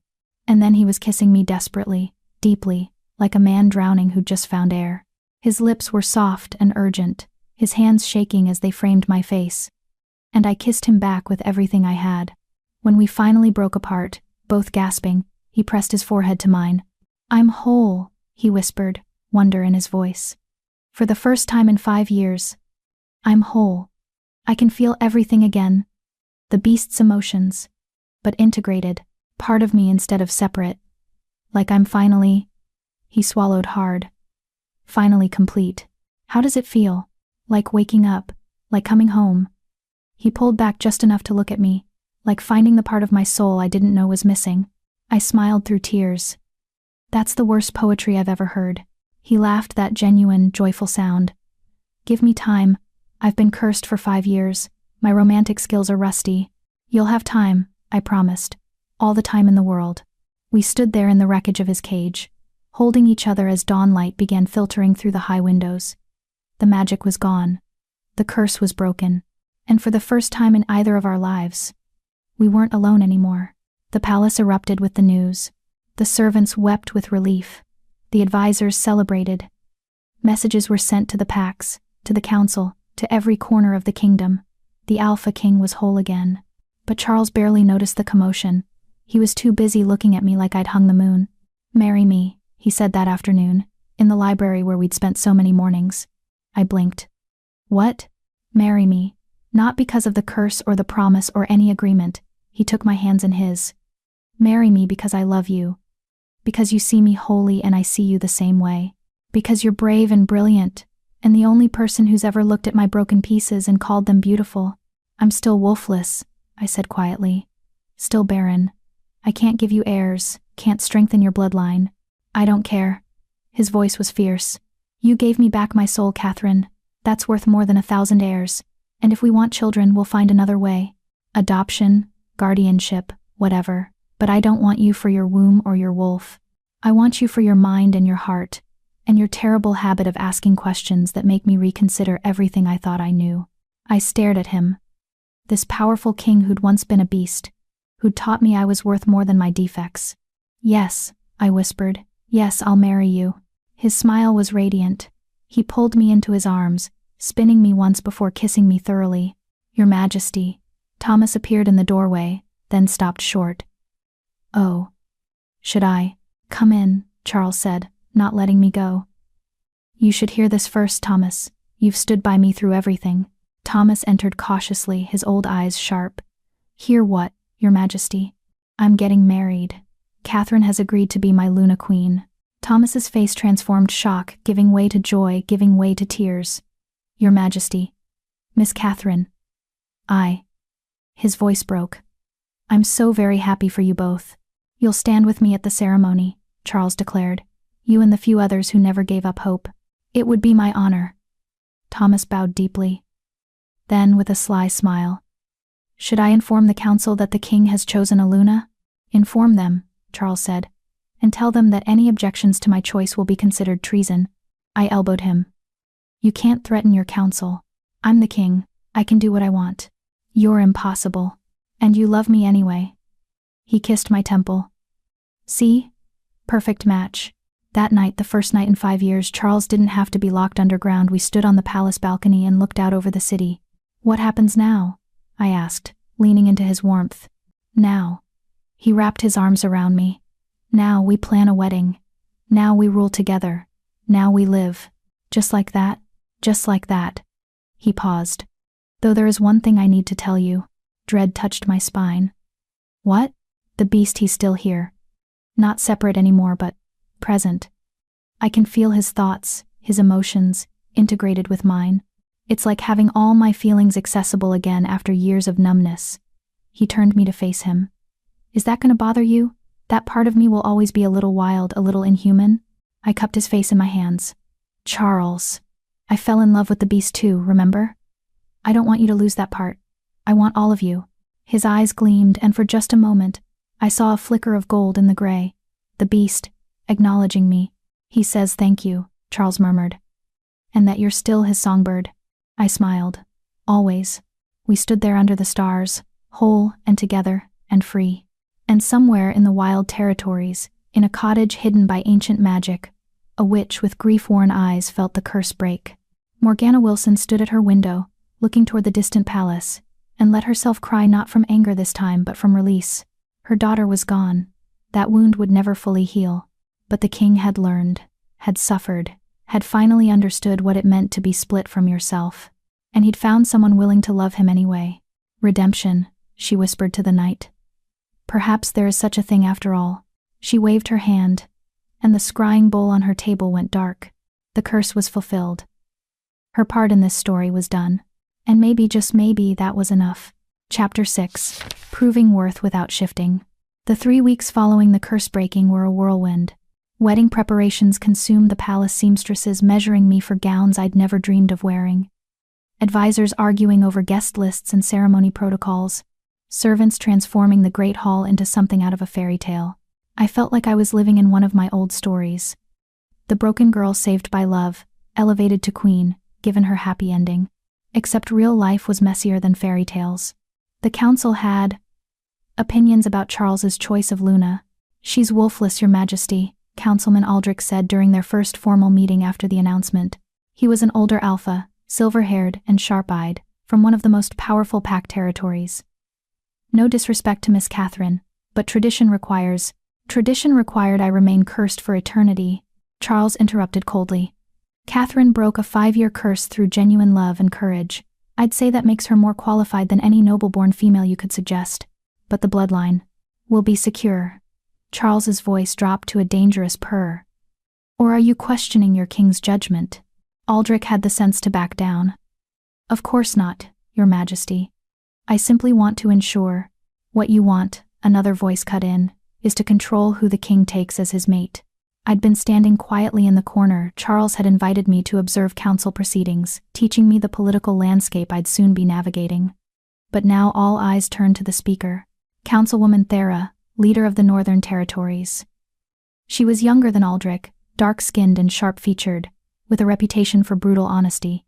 The truth, Thera continued, standing, is that many of you are threatened by Miss Catherine, precisely because she isn't one of us. She doesn't come with pack alliances or political obligations. She's loyal to the king alone, which means she can't be manipulated or leveraged. She smiled coldly at Aldrich. That terrifies you. That's not, isn't it? Thera's gaze swept the council chamber. For 5 years, while our king suffered under a curse, how many of you offered your daughters, your sisters, your nieces? How many of you were willing to risk someone you love to save him? Silence. Damning. Uncomfortable silence. None of you, Thera answered her own question. You all waited, hoping someone else would solve the problem. But this wolfless girl, this nobody from a backwater pack, she walked into the beast's cage and stayed. She chose courage when all of you chose calculation. She turned to Charles. Your Majesty, you have my full support, and anyone who opposes this match is a fool. Charles inclined his head. Thank you, Councilwoman. The meeting continued, but the tide had shifted. Thera's words had reminded them all of their own cowardice. By the end, even Aldrich had agreed to attend the wedding. After the council dispersed, Thera approached me directly. Walk with me, she said. Not a request. We walked through the palace gardens, spring flowers blooming in riots of color. For several minutes, Thera said nothing, just studied me with those keen eyes. You're not what I expected, she finally said. What did you expect? Someone more aware of what she's gotten herself into. Thera stopped beside a fountain, trailing her fingers through the water. You love him. That's obvious. But do you understand what it means to be Luna Queen? I'm learning. Learning isn't enough. You'll be thrown into situations where one wrong word could destabilize entire territories, where showing weakness could invite challenge, where being wolfless, she paused. Where being wolfless will be used as a weapon against you by those who want to undermine the king. I know that. Do you? Thera's gaze was sharp. Because right now, you're protected by novelty and the king's obvious devotion, but that won't last. Eventually, you'll have to prove yourself on your own merits, and when that happens, your lack of a wolf will be the first thing they attack. My chest tightened. So what am I supposed to do? I can't change what I am. No, but you can change how you frame it. Thera leaned against the fountain's edge. You're not wolfless because you're weak or defective. You're wolfless because you're something else. Something that doesn't fit into our neat categories. And that's exactly why you could see both halves of the king. You weren't blinded by wolf hierarchy or traditional power structures. You're saying my weakness is actually a strength. I'm saying stop thinking of it as a weakness at all. Thera's smile was sharp. You broke an impossible curse, Catherine. You're marrying the most powerful alpha in the territories. You've achieved what every noble-born female has been trying for years. Stop apologizing for how you did it. The words settled into me, solid and true. Thank you, I said quietly. Don't thank me, just survive. Thera straightened. The council will test you. Other packs will challenge you. And there will be females, many females who wanted what you have and will resent you for taking it. You need to be ready. How do I prepare for that? By being exactly who you are, intelligent, observant, and unwilling to back down. Thera's expression softened slightly. And by trusting that the king chose well. He's not a fool, Catherine. If he sees something in you, it's there. She left me by the fountain, her words echoing in my mind. I wasn't a weak thing that needed constant protection. I was the woman who'd walked into a beast's cage and survived. That had to count for something. The wedding preparations continued, but I started paying more attention. Not just to the dress fittings and flower arrangements, but to the political maneuvering happening beneath the surface. Who supported our union and who merely tolerated it. Which packs saw opportunity, and which saw threat. How the servants reacted when I passed genuine respect versus forced courtesy. I began attending more council meetings, not as a silent observer but as an active participant. Charles encouraged it, often asking my opinion on matters of policy. The Eastern Territories are requesting additional resources for border patrol, one advisor reported. They claim rogue activity has increased. Increased, or they're just noticing it now that they want something? I asked before I could stop myself. The advisor blinked. I'm sorry, miss. The Eastern Territories have been relatively quiet for months, I continued, pulling from the histories Charles had taught me. But their alpha is up for re-election within his pack. Requesting resources and appearing to protect his borders would strengthen his position politically. Charles's eyes gleamed with approval. Excellent observation. Advisor Rothran, please investigate Miss Catherine's theory before we allocate any resources. Rothran bowed, looking at me with new respect. Of course, Your Majesty. Word spread quickly. The king's chosen mate had a mind for politics. Some saw it as an asset. Others saw it as another reason to resent me. But at least they were seeing me as something other than a helpless, wolfless girl. 2 weeks before the wedding, my father arrived at the palace. I hadn't seen him since the night Charles had claimed me. Hadn't spoken to him, hadn't written. Part of me had hoped he'd simply stay away, let this new chapter of my life begin without the weight of old wounds. But of course he came. His daughter was marrying the Alpha King. That was too politically valuable to ignore. Thomas delivered the news with careful neutrality. Your father has requested an audience, Miss Catherine. The king asks if you wish to see him. My first instinct was to refuse. To send word that I was busy, that I had no time for the man who'd offered me up as a joke. But that was cowardice. And I wasn't a coward anymore. I'll see him, I said. In the garden. Not the formal receiving rooms. I wanted him on my territory now, in a space where I felt strong. My father looked older than I remembered.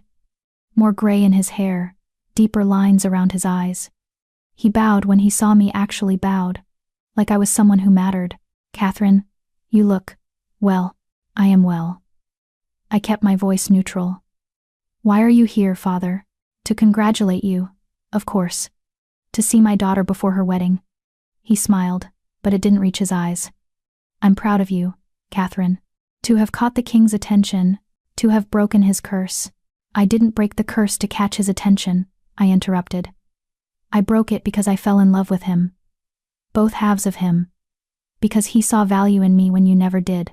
My father's smile faltered. That's not fair. I provided for you, kept you safe. You hid me, kept me silent. Let Angelia and the others mock me because acknowledging my existence was inconvenient. I stepped closer. You offered me up as entertainment that night, father. As a joke. And when the king claimed me, you didn't object because you were relieved to have the problem of me removed. I was protecting the pack. You were protecting yourself. My voice was steady now, cold. And I understand. You did what you thought you had to do. But don't come here now, pretending you're proud. Don't rewrite history to make yourself feel better about how you treated me. He stared at me. This daughter he'd never really seen before. You've changed. No. I've just stopped pretending to be smaller than I am. I straightened. You're welcome to attend the wedding, father. But know that I'm not doing this for you. I'm not marrying the king to elevate our pack or to make you proud. I'm marrying him because I love him, and he loves me, and for the first time in my life, I'm choosing something for myself. Catherine, that's all I have to say. I turned away. Thomas will show you to your quarters. I walked away from my father, from his shock, his discomfort, his belated attempts at reconciliation, and I felt lighter than I had in years. That night, I told Charles about the confrontation. We were in his private chambers, my chambers now too, though we'd agreed to wait until after the wedding for anything beyond stolen kisses and careful touches. The curse was broken, but some traditions were worth honoring. How did it feel? He asked, pulling me against his chest as we sat before the fire. Standing up to him? Terrifying. Liberating. Both. I leaned into his warmth. I spent so long wanting his approval, his acknowledgement, but when I had the chance to demand it, I realized I didn't need it anymore. Do you? His voice was soft against my hair. Everything. Well, not everything, I teased. I still can't shift into a wolf. I'm still barren. Those things haven't changed. Do they still bother you? I considered the question honestly. Sometimes. When I see mated pairs running together, When I hear about pack hunts and moon ceremonies, there's a pang. Not shame anymore, but wistfulness, maybe. Like seeing a beautiful painting I can't be part of. What if I told you there might be a way? I pulled back to look at him. What do you mean? The curse is broken, but the magic Morgana used, it's still present. I can feel it, woven through my bones now. Part of me. His gray eyes were serious. And yesterday, I felt something else. A connection where there wasn't one before. Charles, I don't understand. You broke the curse by loving both halves of me. By seeing the beast and the king as one complete soul. He took my hands. What if that created a bond between us? Not a mating bond exactly, but something similar. Something that connects your soul to mine. My breath caught. That's not possible. 5 years ago, I would have said breaking my curse wasn't possible either. He brought my hand to his chest, pressing it over his heart. Close your eyes, Catherine. Just feel. Don't think, don't analyze, just feel. I closed my eyes, focusing on the warmth of his skin, the steady rhythm of his heartbeat, and then I felt it. A pulse, a connection, a thin golden thread running from my heart to his, invisible but undeniably present. My eyes flew open. What is that? A bond, he said softly, created by magic and love and two souls choosing each other completely. It's not a traditional mating bond, those require both parties to have wolves, but it's something. And I think, he hesitated, I think it might give you access to my wolf. Not your own, but shared. Like you're borrowing from my strength. That's impossible, I whispered. Magic doesn't work that way. Normal magic doesn't. But curse magic is different, it rewrites reality, creates new rules. And when you broke mine, you didn't just free me. You intertwined us. His eyes searched mine. Do you want to try? Try what? Shifting. With me. Let me guide you through the transformation. Share my wolf with you. See if the bond can carry you through. Terror and hope warred in my chest. What if it doesn't work? What if I try and fail and then we know, and nothing changes? You'll still be my Luna. I'll still love you, but if it does work. His smile was gentle. If it works, you'll finally know what it feels like. To run on 4 legs, to taste freedom the way wolves do. I wanted it. Oh, I wanted it so desperately it hurt. But I was terrified of hoping. Terrified of reaching for something beautiful and finding it slip through my fingers like every other dream I'd ever had. Not yet, I finally said. After the wedding. After everything is settled. Then we can try. Charles looked disappointed but understanding. Whenever you're ready. The bond isn't going anywhere. We sat in silence for a while, wrapped in firelight and each other's presence. Charles, I said eventually. Thank you. For giving me the choice. For not pushing. I kissed his jaw. For seeing me as more than my limitations. Always, he murmured. You were never limited, Catherine. The world just didn't have eyes to see your strength. And in that moment, held by a king who'd once been a beast, I felt something I'd never experienced before. Completely. Utterly whole. The week before the wedding, Angelia arrived at the palace. I hadn't invited her. Hadn't even informed her of the date. But my father had, apparently, and she'd come with him dressed in a gown that cost more than most people earned in a year, her hair perfectly styled, her silver wolf practically purring beneath her skin. She found me in the library. Because of course she did. So this is where you hide, she said, settling into a chair without invitation. Surrounded by books, playing at being educated. I didn't look up from my text. Hello, Angelia. Hello, sister. The word dripped acid. Congratulations on your upcoming nuptials. Quite the accomplishment for someone who spent most of her life washing dishes. Is there something you want? Or are you just here to remind me you're beautiful? She laughed sharp and brittle. I don't need to remind you. You've always known. But I am curious about something. What? How did you do it? She leaned forward, and for the first time, I heard genuine confusion in her voice.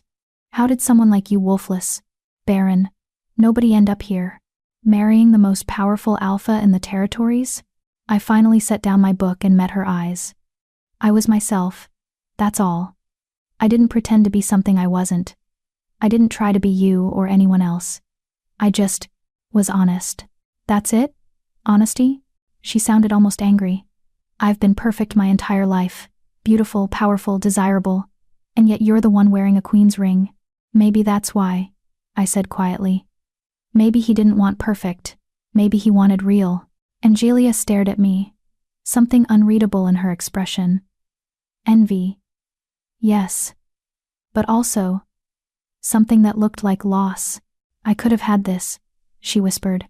If Father had presented me instead of you that night. If I'd been the one asked to sing. No, I said gently. You couldn't have. Because you would have sung the Luna hymn, the way it was meant to be sung perfectly, powerfully, without a hint of vulnerability. And that's not what Charles needed to hear. So what, I'm being punished for being strong? You're not being punished at all. You'll marry well, Angelia. You'll find an alpha who appreciates your strength and beauty. But Charles needed someone who understood what it meant to be broken. And that was never going to be you. She stood abruptly, smoothing her gown. I don't understand you, Catherine. I've never understood you. But I hope. She paused at the door. I hope you're happy. Truly. Because if you're not, if you've somehow manipulated this situation, it will destroy you. I know, I said. That's why I'm being so careful to deserve it. She left without another word. And I returned to my books, no longer haunted by the ghost of who I could never be. The night before the wedding, Charles found me on the balcony, staring at the stars. Nervous? He asked, wrapping his arms around me from behind. Terrified, I admitted. Tomorrow I'll be Luna Queen. Tomorrow everyone in the kingdom will be watching me, judging me, waiting for me to fail. Then let them watch. He kissed my temple. Let them judge. You've already proven yourself in the ways that matter. You broke an impossible curse, survived a beast, and earned the respect of the council. Everything else is just ceremony. Easy for you to say. You were born to this. I was born to duty and expectation and crushing loneliness. He turned me to face him. But you chose this. Chose me. Chose a life that terrifies you because you wanted it badly enough to be brave. That's more impressive than anything blood or birthright could give. You always know what to say. That's because you're easy to praise. He cupped my face. Tomorrow, Catherine, you become my Luna, my queen, my partner in everything. Are you ready for that? I looked into his storm-gray eyes that had once belonged to a beast, that now held nothing but love and certainty. Yes, I said. I'm ready. He kissed me then, deep and slow and full of promise. Tomorrow would be public vows and political theater. But tonight was just us two broken people who'd found each other in the dark and chosen to build something beautiful. And that was more than enough. Chapter 7. The Luna Who Couldn't Run. I woke on my wedding day to find snow falling. It was late spring snow, shouldn't have been possible. But when I opened my eyes and looked out the window, fat white flakes drifted down like blessing, coating the palace grounds in pristine white. Thomas appeared with breakfast, his old face creased with wonder. It's magic, Miss Catherine. Old magic. The kind that appears when something significant is happening. Snow in spring is significant. A Luna Queen coronation is significant. The moon goddess herself is paying attention. He set down the tray, then handed me a small envelope. This arrived just before dawn. No messenger, no seal. Just appeared on the king's desk. My hands trembled as I opened it. Inside, in elegant script, was a single line. Blessings on the one who sees holy. May your bond be unbreakable. M. Morgana. The witch who'd cursed Charles was sending her blessing. I clutched the note to my chest, unexpected tears burning my eyes. Even she who had every reason to hate, to curse, to destroy was acknowledging what we'd built. Miss Catherine? Thomas's voice was gentle. It's time to prepare. The next hours were a blur of activity. Servants helped me bathe, scenting the water with moonflower and silver sage traditional herbs for Luna ceremonies. They dried my hair until it shone, then wove it into an intricate crown braid, studded with tiny crystals that caught the light like stars. The dress was breathtaking, ivory silk that flowed like water, embroidered with silver thread in patterns of moons and wolves. The neckline was modest but elegant, the sleeves long and fitted. It was nothing like the ostentatious gowns I'd seen other noble women wear. It was simple, beautiful, and somehow perfectly me. When they fastened Charles's promise ring onto a chain around my neck, to be replaced with wedding bands during the ceremony, I finally looked like what I was about to become. A queen. You're beautiful, miss. One of the younger servants whispered, tears in her eyes. I barely recognized myself in the mirror. The broken girl from the kitchen had disappeared. In her place stood someone who looked confident, regal, worthy of standing beside a king. I just hoped the illusion held. The ceremony was held in the Great Hall, the same place where I'd sung the Luna hymn weeks ago, where this entire journey had begun. But now the hall was transformed. Thousands of white flowers hung from the ceiling, creating a canopy of blooms. Silver ribbons caught the light from massive chandeliers. And at the far end, before floor-to-ceiling windows framing the snowy courtyard, stood an altar carved from moonstone. The hall was packed. Every important Alpha and Luna, from the territories, council members in their formal regalia, nobles I'd never met, all dressed in their finest, all staring as I entered. My father was there, standing with our pack delegation. Angelia beside him in ice blue silk, her expression carefully neutral. Dara caught my eye and nodded once, encouragement and acknowledgement. And at the altar, waiting with barely contained emotion, stood Charles. He wore formal black, embroidered with silver wolves that matched my gown. His hair was pulled back, revealing the strong lines of his face. His gray eyes locked onto me the moment I appeared, and I saw his breath catch.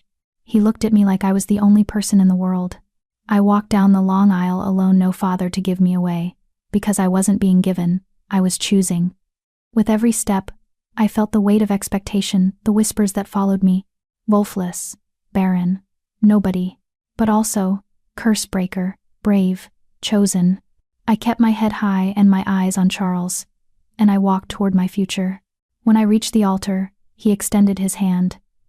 I took it, and his fingers closed around mine like a lifeline. "You're stunning," he murmured, too quiet for anyone else to hear. "You're biased," I whispered back. Completely. The officiant high priestess Moira, the oldest and most respected spiritual leader in the territories, raised her hands. The hall fell silent. "We gather under the moon's witness," she began, her voice resonant and ancient, "to bind two souls in sacred union.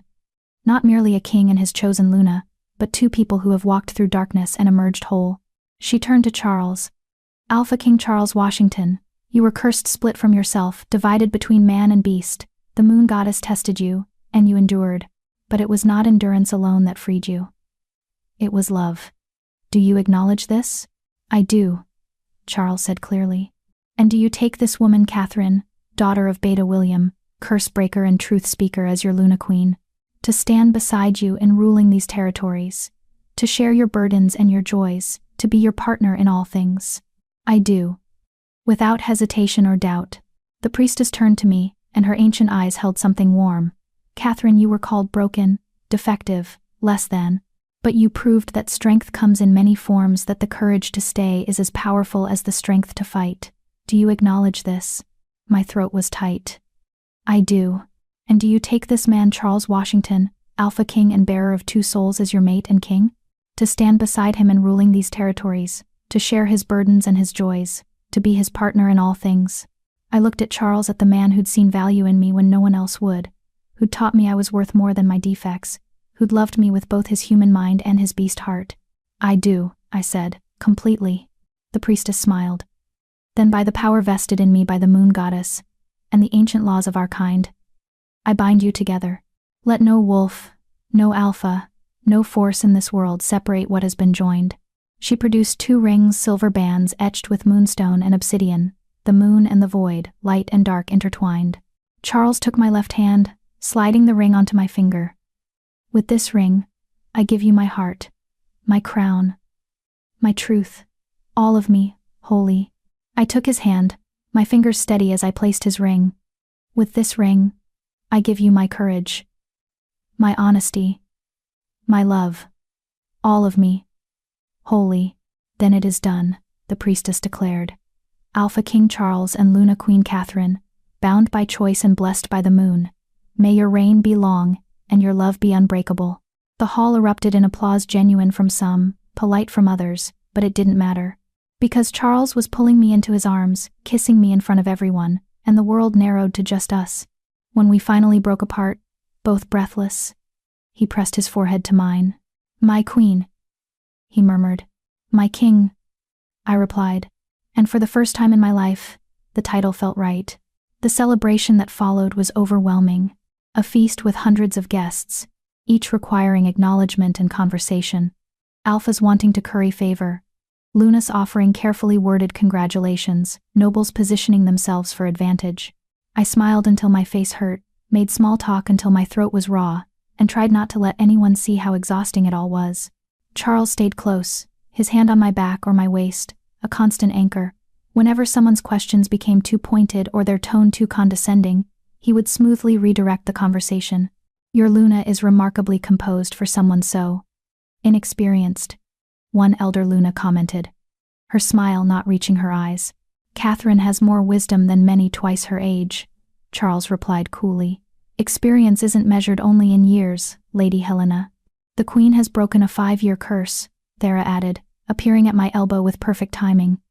"I'd say that's more experience with the impossible than any of us can claim." Lady Helena retreated, chastened. "Thank you," I murmured to Thera. "Don't thank me. Just survive." She glanced around the crowded hall. "There are 20 females here who wanted to be standing where you are. At least half of them will try to undermine you in the coming months. Stay sharp. How do I fight people who smile to my face and plot behind my back? By being smarter, more strategic, and utterly unwilling to back down." Thera's eyes gleamed. "You've already proven you can survive a beast. Nobles are just beasts in prettier clothing." As the evening wore on, the formal celebration gave way to something more primal. The wolves wanted to run. It was tradition after a Luna Queen coronation. The pack would shift and hunt together under the moon, cementing the new Luna's place in the hierarchy through shared ritual. My stomach dropped. I couldn't shift. Everyone knew it. And now they were all going to watch me stand aside while they transformed and ran, a constant reminder of what I lacked. Charles sensed my tension immediately. "We don't have to do this," he said quietly. "We can excuse ourselves, claim exhaustion." "No." I straightened my spine. "If I'm going to be Luna Queen, I can't hide from pack traditions. Even the ones that highlight my limitations." "Catherine, it's fine. I'll watch. I'll cheer you all on. And tomorrow, we'll deal with whatever political fallout comes from the Luna who can't run with her own pack." His expression was torn between pride at my courage and fury at the situation. "This isn't fair. Life rarely is, but I'm still here." I kissed his cheek. "Go, run with your pack. I'll be fine." The wolves moved to the courtyard, that pristine snow now trampled by hundreds of feet. The moon hung full and bright overhead, calling to every wolf soul present. I stood on the balcony, wrapped in a fur cloak against the cold, watching as the transformation began. It was beautiful and terrible. Bones cracking, bodies reshaping, fur emerging in dozens of colors. Within minutes, the courtyard was filled with wolves. Massive alphas. Sleek females, young wolves testing their strength. And at the center, the largest and most magnificent, Charles's wolf. He was pure black, massive and powerful, with those same storm gray eyes. He looked up at me on the balcony, and I felt our bond pulse with longing. He wanted to share this with me. Wanted me beside him, not watching from above. The pack began to move, flowing toward the forest beyond the palace grounds, a living river of fur and fang, an ancient instinct. Charles hesitated, still looking at me. "Go," I mouthed. "I'm fine." He held my gaze a moment longer, then turned and ran with his pack, disappearing into the trees. I watched until they were gone, until only silence and snow remained. Then I walked back inside, alone. I found myself in the library, my sanctuary, the place where I'd always felt most myself. I should have been devastated. Should have been weeping over what I couldn't be. But instead, I felt peaceful. Yes, I couldn't shift. Yes, I'd missed the pack run, but I was still queen, still loved, still valuable in ways that had nothing to do with my wolf or lack thereof. That was enough. "You're remarkable, you know." I spun to find Thera in the doorway, still in human form. "You didn't run?" I asked. "I wanted to talk to you." She entered, settling into a chair. "The pack run is important, yes. But so is this making sure our new Luna understands she doesn't have to prove herself through traditional means. Everyone else is out there. Everyone else follows tradition, without questioning it. You're different. You've always been different. And that difference is your strength, not your weakness." Thera leaned forward. "Catherine, do you know what the old texts say about the first Lunas? Before pack law? Before territories? No. They weren't chosen for their wolves. They were chosen for their wisdom, their ability to see truth, to understand the hearts of their people, to lead with compassion rather than just strength. Her eyes held mine. You're closer to those ancient lunas than any wolf-born queen could be. Your inability to shift forces you to lead with your mind and heart instead of relying on physical dominance. That's a generous interpretation. It's the truth. And the sooner you accept it, the stronger you'll be. Thera stood. The pack will return soon. They'll be wild and joyful from the run. When Charles comes back, he'll be worried about you, guilty for leaving you behind. Don't let him be. Show him you're fine. Better than fine. Show him that you don't need to shift to be his equal. She left before I could respond. I sat in the silence, turning her words over in my mind. Maybe she was right. Maybe my difference wasn't a deficit, it was a perspective shift. A way of leading that prioritized wisdom over strength, understanding over dominance. Maybe being wolfless wasn't the tragedy I'd always believed it was. Maybe it was just different. When Charles returned an hour later, he found me curled in a library chair, reading a text on ancient Luna ceremonies. Completely absorbed. Catherine? His voice was rough from the transformation, uncertain. Are you all right? I looked up and smiled, genuine, warm, unforced. I'm perfect. How was the run? He stared at me like I'd spoken a foreign language. How was Catherine? You didn't shift. You couldn't participate. How can you be perfect? Because I'm reading about the first Lunas.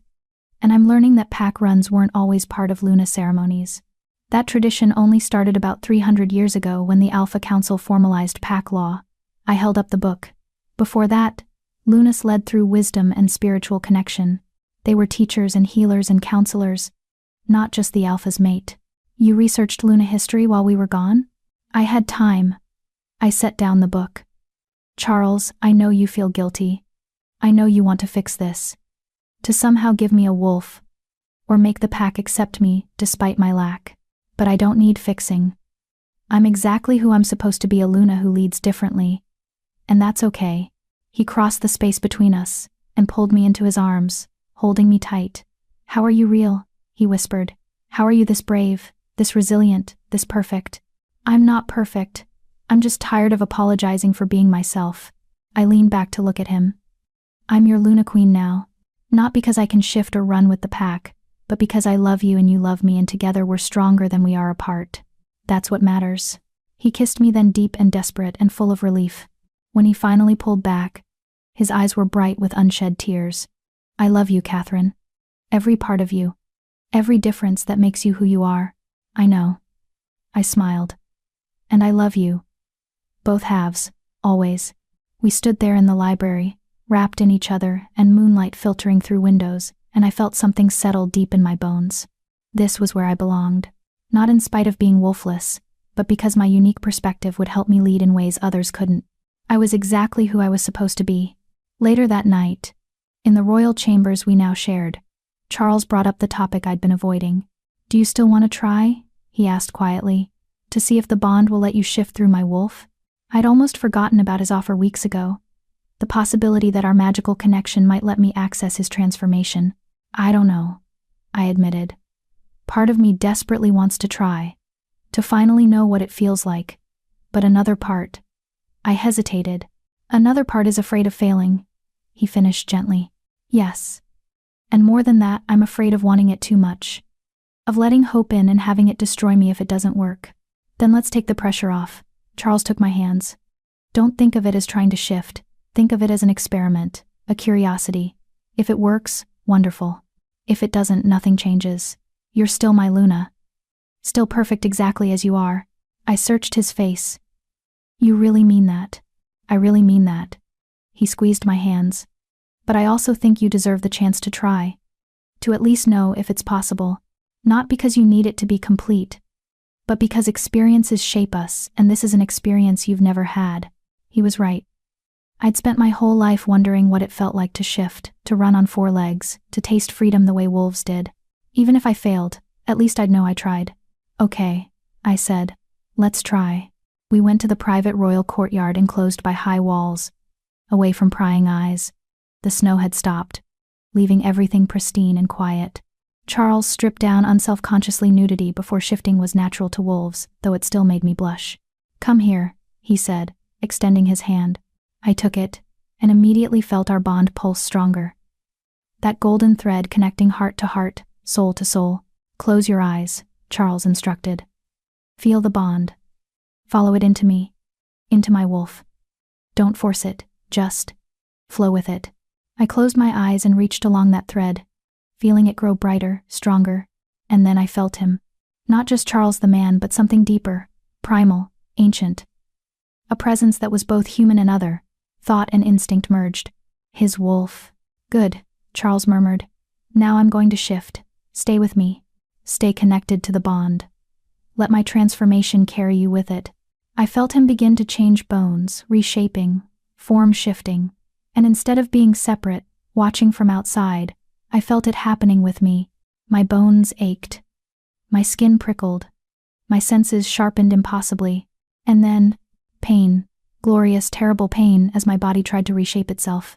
I gasped, breaking concentration, and the connection snapped. When I opened my eyes, Charles stood before me in wolf form, magnificent and concerned, but I was still human. Still unchanged. I felt it, I breathed. For a moment, I felt the shift beginning, but I couldn't hold it. Charles transformed back, human again in seconds. You felt it, Catherine? That's incredible. Most wolves can't share transformations even through mating bonds. The fact that you felt anything. But I didn't shift. I tried and failed. You connected to my wolf through a bond that shouldn't exist. And you felt the beginning of a transformation no wolfless person has ever experienced. He pulled me into his arms. That's not failure. That's a miracle. Tears streamed down my face, frustration and wonder mixed together. It hurt. It hurt so much and I still couldn't do it. The first shift always hurts. Even for born wolves. He stroked my hair. But you took the first step, Catherine. And with practice, with time, maybe you can take the second, the third, eventually the full transformation. Or maybe I can't. Maybe this is as far as I can go. Then this is enough. He tilted my face up to his. You are enough. Shifted or not, wolf or not, you're my Luna and my love, and that will never change. I buried my face in his chest and let myself cry for the girl who'd always wanted to run, for the queen who might never fully transform, for all the complicated grief and hope tangled in my heart. And Charles held me through it all. Patient and loving, and exactly what I needed. We returned to our chambers as dawn painted the sky pink and gold. Our wedding night, technically, though we'd spent it attempting transformation instead of consummating our bond in traditional ways. I'm sorry, I said, as we collapsed onto the massive bed. This was supposed to be romantic, and instead I'm crying over failed shifting attempts. Charles laughed, that genuine, joyful sound I loved. Catherine, we broke a 5-year curse. We got married in front of the entire kingdom. We attempted magical wolf sharing. This has been the most eventful wedding night in history. Romance is overrated compared to that. You're sure you're not disappointed? He rolled over to look at me, his gray eyes serious. I'm married to a woman who walked into a beast's cage armed with nothing but riddles and courage. A woman who sees my broken pieces and calls them beautiful. A woman who becomes queen and immediately starts researching how to do it better. He cupped my face. How could I possibly be disappointed? I kissed him, then soft and grateful and full of love. And when he deepened the kiss, when his hands began to explore with gentle reverence, when we finally came together as mates and partners and two souls bound by choice, it was perfect. Not because I'd shifted or proven anything or lived up to some ideal, but because I was exactly who I was, and that was enough. Chapter 8. The Truth of Two Souls. 3 months passed. 3 months of learning to be Luna Queen, attending council meetings, settling disputes, representing the kingdom at territorial gatherings. 3 months of making mistakes and learning from them, of facing opposition and standing firm, of slowly earning respect through action rather than birthright. 3 months of trying to shift. Every night, Charles and I would go to the private courtyard. Every night, I would reach through our bond, feel his wolf, attempt the transformation. And every night, I would fail. Oh, I could feel it now, that primal force waiting just beyond my reach. I could sense the shift beginning, bones preparing to reshape, instincts stirring. But I couldn't complete it. Something always held me back, some final barrier I couldn't cross. It's like standing at the edge of a cliff, I told Thera one afternoon. We'd become unlikely friends, the seasoned councilwoman and the wolfless queen. I can see where I need to go, but I can't make myself jump. Maybe you're not supposed to, Thera said thoughtfully. Maybe the bond gives you access to his wolf, but you're still fundamentally yourself, human, but connected to something greater. That's not enough. I stopped, frustrated. What do you want, Catherine? I want to run with him, to know what it feels like, to be complete. You are complete. Thera's voice was sharp. You're just fixated on what you lack instead of what you have. You can feel his wolf. You're connected to Charles in ways that transcend normal mating bonds. You're Luna Queen despite being wolfless. When will that be enough? Her words stung because they were true. I was letting this become an obsession, a marker of failure, when I should have been celebrating how far I'd come. But I couldn't let it go. The trouble started on a bright autumn morning. A messenger arrived from the Southern Territories, one of the smaller packs, remote and often overlooked. Their alpha had died, and the pack was in chaos. 3 wolves were challenging for leadership, and the conflicts were becoming violent. They're requesting royal intervention, the messenger explained to the council. Specifically, they want the Luna Queen to mediate, they say. He hesitated. They say a wolfless Luna will be impartial, won't favor one challenger based on their wolf strength. The council chamber erupted in arguments. This is inappropriate. The Luna Queen has no experience. Sending her alone into a contested pack is dangerous. I'll go, I said quietly. The room fell silent. Charles, who'd been listening with carefully controlled anger, turned to me. Catherine, you don't have to. Yes, I do. I stood, addressing the council. They specifically requested me. If I refuse, it sends a message that I'm not capable, that I'm a Luna Queen in name only, too weak to handle real challenges. You could be hurt, Aldrich protested. These challengers are violent, unstable. Then it's a good thing I don't have a wolf they can sense as threat. I met his eyes steadily. I'll go as a neutral mediator, someone who can't be intimidated by dominance displays or power plays. Isn't that exactly what they need? Thera was nodding slowly. She's right. This is an opportunity to establish the Queen as a different kind of leader, one who resolves conflicts through wisdom rather than force. It's too dangerous, Charles said, his voice tight. I won't allow it. I turned to him, and though it hurt, I kept my voice professional. With respect, Your Majesty, you don't get to forbid me from fulfilling my duties as Luna Queen. This is my role, my responsibility. And I intend to honor it. The challenge hung between us, public, undeniable. For a long moment Charles stared at me, conflict warring in his gray eyes. Then, slowly, he nodded. Very well. But you'll take a full guard detail. And I'm coming with you. No, I said firmly. If you come, the challengers will see you as the real authority. They need to see me as capable of standing alone. Thomas can accompany me as advisor, plus a small guard for safety. But this has to be my mission, not yours. The muscles in Charles's jaw were tight enough to crack stone. But he was also a good king, good enough to recognize when his mate was right, even if it terrified him. Fine, he said through gritted teeth, but if anything happens to you, I'm razing that territory to the ground. Noted, Your Majesty. We left 2 days later, me, Thomas, and 4 guards. The journey south took a week, through increasingly wild terrain. The Southern Pack's territory was beautiful, but harsh, dense forests and rocky hills, a land that bred tough wolves with little patience for weakness. Their temporary alpha, a grizzled beta named Rowan who'd held things together after the old alpha's death, met us at the border. Luna Queen, he said, bowing respectfully, but his eyes were assessing, skeptical. You're younger than I expected. And they say you're wolfless? They say correctly. I dismounted, meeting his gaze without flinching. Does that concern you, Beta Rowan? Concerns me less than the 3 idiots trying to tear this pack apart. He gestured for us to follow. Come. You'll want to meet them before you decide if this is even salvageable. The pack house was modest compared to the palace, functional rather than grand. But it was clear this had once been a thriving community. Now tension crackled in the air. Pack members divided into factions, eyeing each other with hostility. The 3 challengers were exactly what I expected. Powerful alphas in their prime, each convinced they were the rightful leader. Garrett, the old alpha's son, claiming birthright. Sasha, the strongest fighter, claiming strength. Liam, the smartest strategist, claiming wisdom. They met me in the pack's council room. And the hostility was immediate. This is who they sent? Garrett sneered. A wolfless female? No offense, Your Majesty. But how are you supposed to judge alpha challenges when you've never even shifted? Because I'm not here to judge your wolves, I replied calmly. I'm here to judge your leadership. Any fool can be strong. The question is whether you can actually lead a pack. Sasha laughed. You've got spine. At least. Fine. What's your plan, little Luna? How do you propose to solve this? Tell me why you want to be alpha, I said. Each of you. Real reasons, not just I'm strongest or I deserve it. They exchanged glances, clearly not expecting that question. Garrett spoke first. This pack was my father's legacy. I grew up knowing I'd lead them someday. That's my right. Rights mean nothing if you can't fulfill responsibilities, I countered.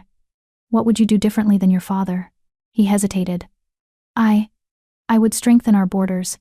Make sure we're never vulnerable again. By doing what? Be specific. More patrols. Better training. Alliances with neighboring packs. I made notes, then turned to Sasha. Your turn. I want to lead because this pack has gone soft, she said bluntly. The old alpha was weak in his final years. We need someone who'll remind everyone what it means to be strong.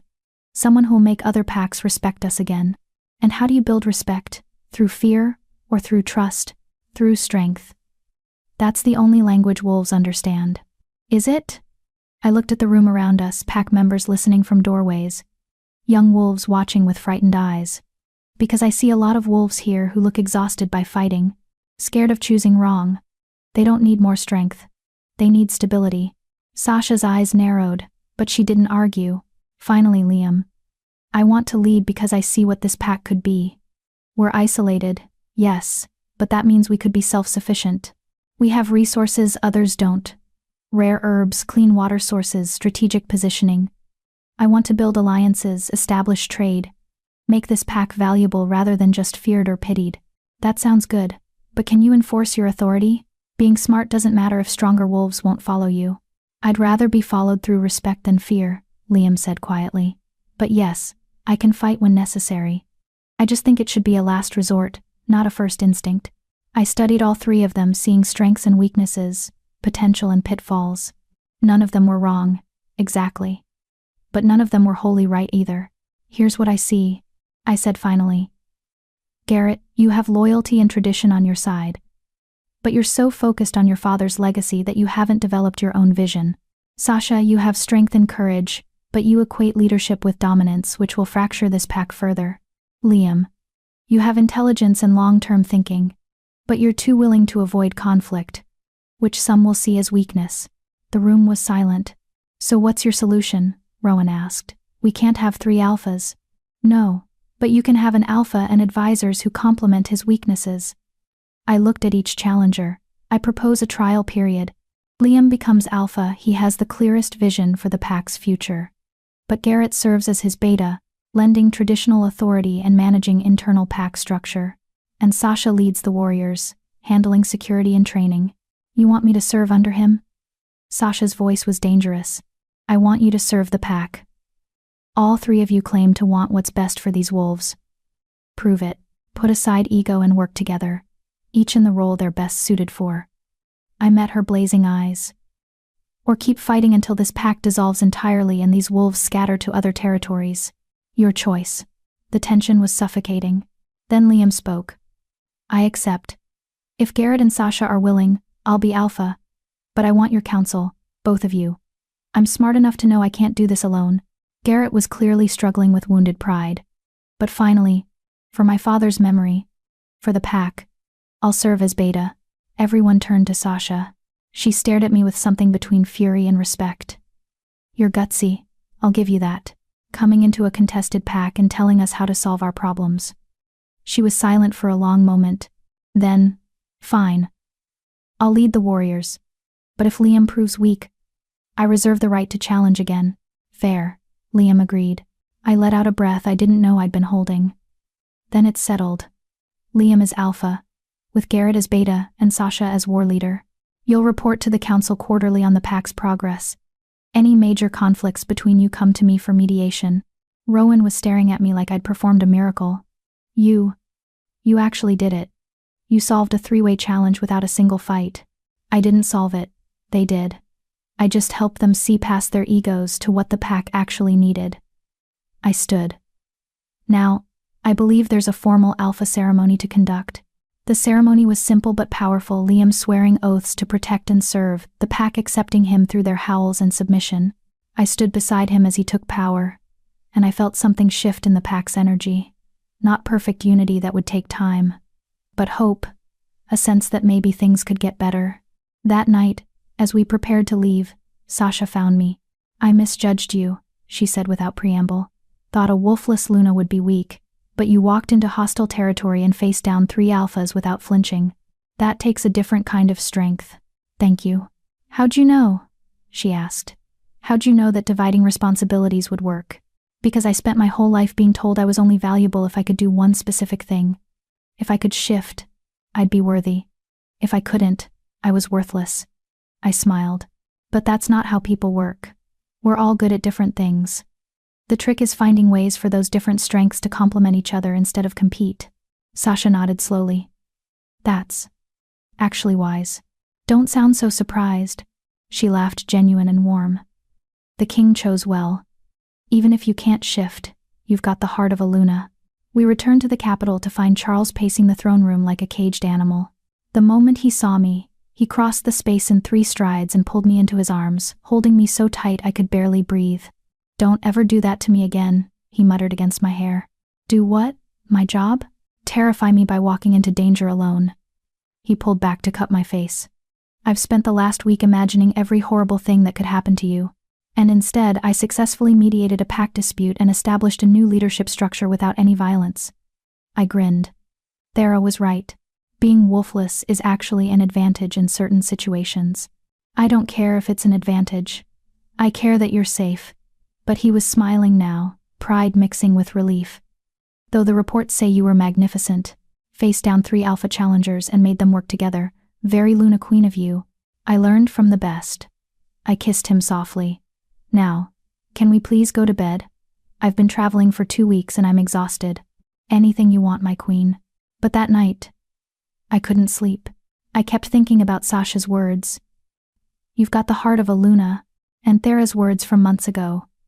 You're exactly who you're supposed to be. And suddenly, I understood. I'd been trying to shift because I thought I needed to prove something. Needed to be like every other Luna, capable of running with the pack. But that was never what being Luna meant. Being Luna meant leadership, wisdom, courage. It meant seeing people wholly and helping them be their best selves. It meant standing firm in who you were, even when the world wanted you to be something else. I didn't need to shift. I just needed to stop believing I was incomplete without it. Charles, I said, shaking him awake. He came alert immediately, reaching for weapons that weren't there. What's wrong? Nothing's wrong. I just realized something. I sat up, face him in the moonlight. I don't want to try shifting anymore. His expression shifted to concern. Catherine, if this is about the failed attempts, we can keep trying. With practice.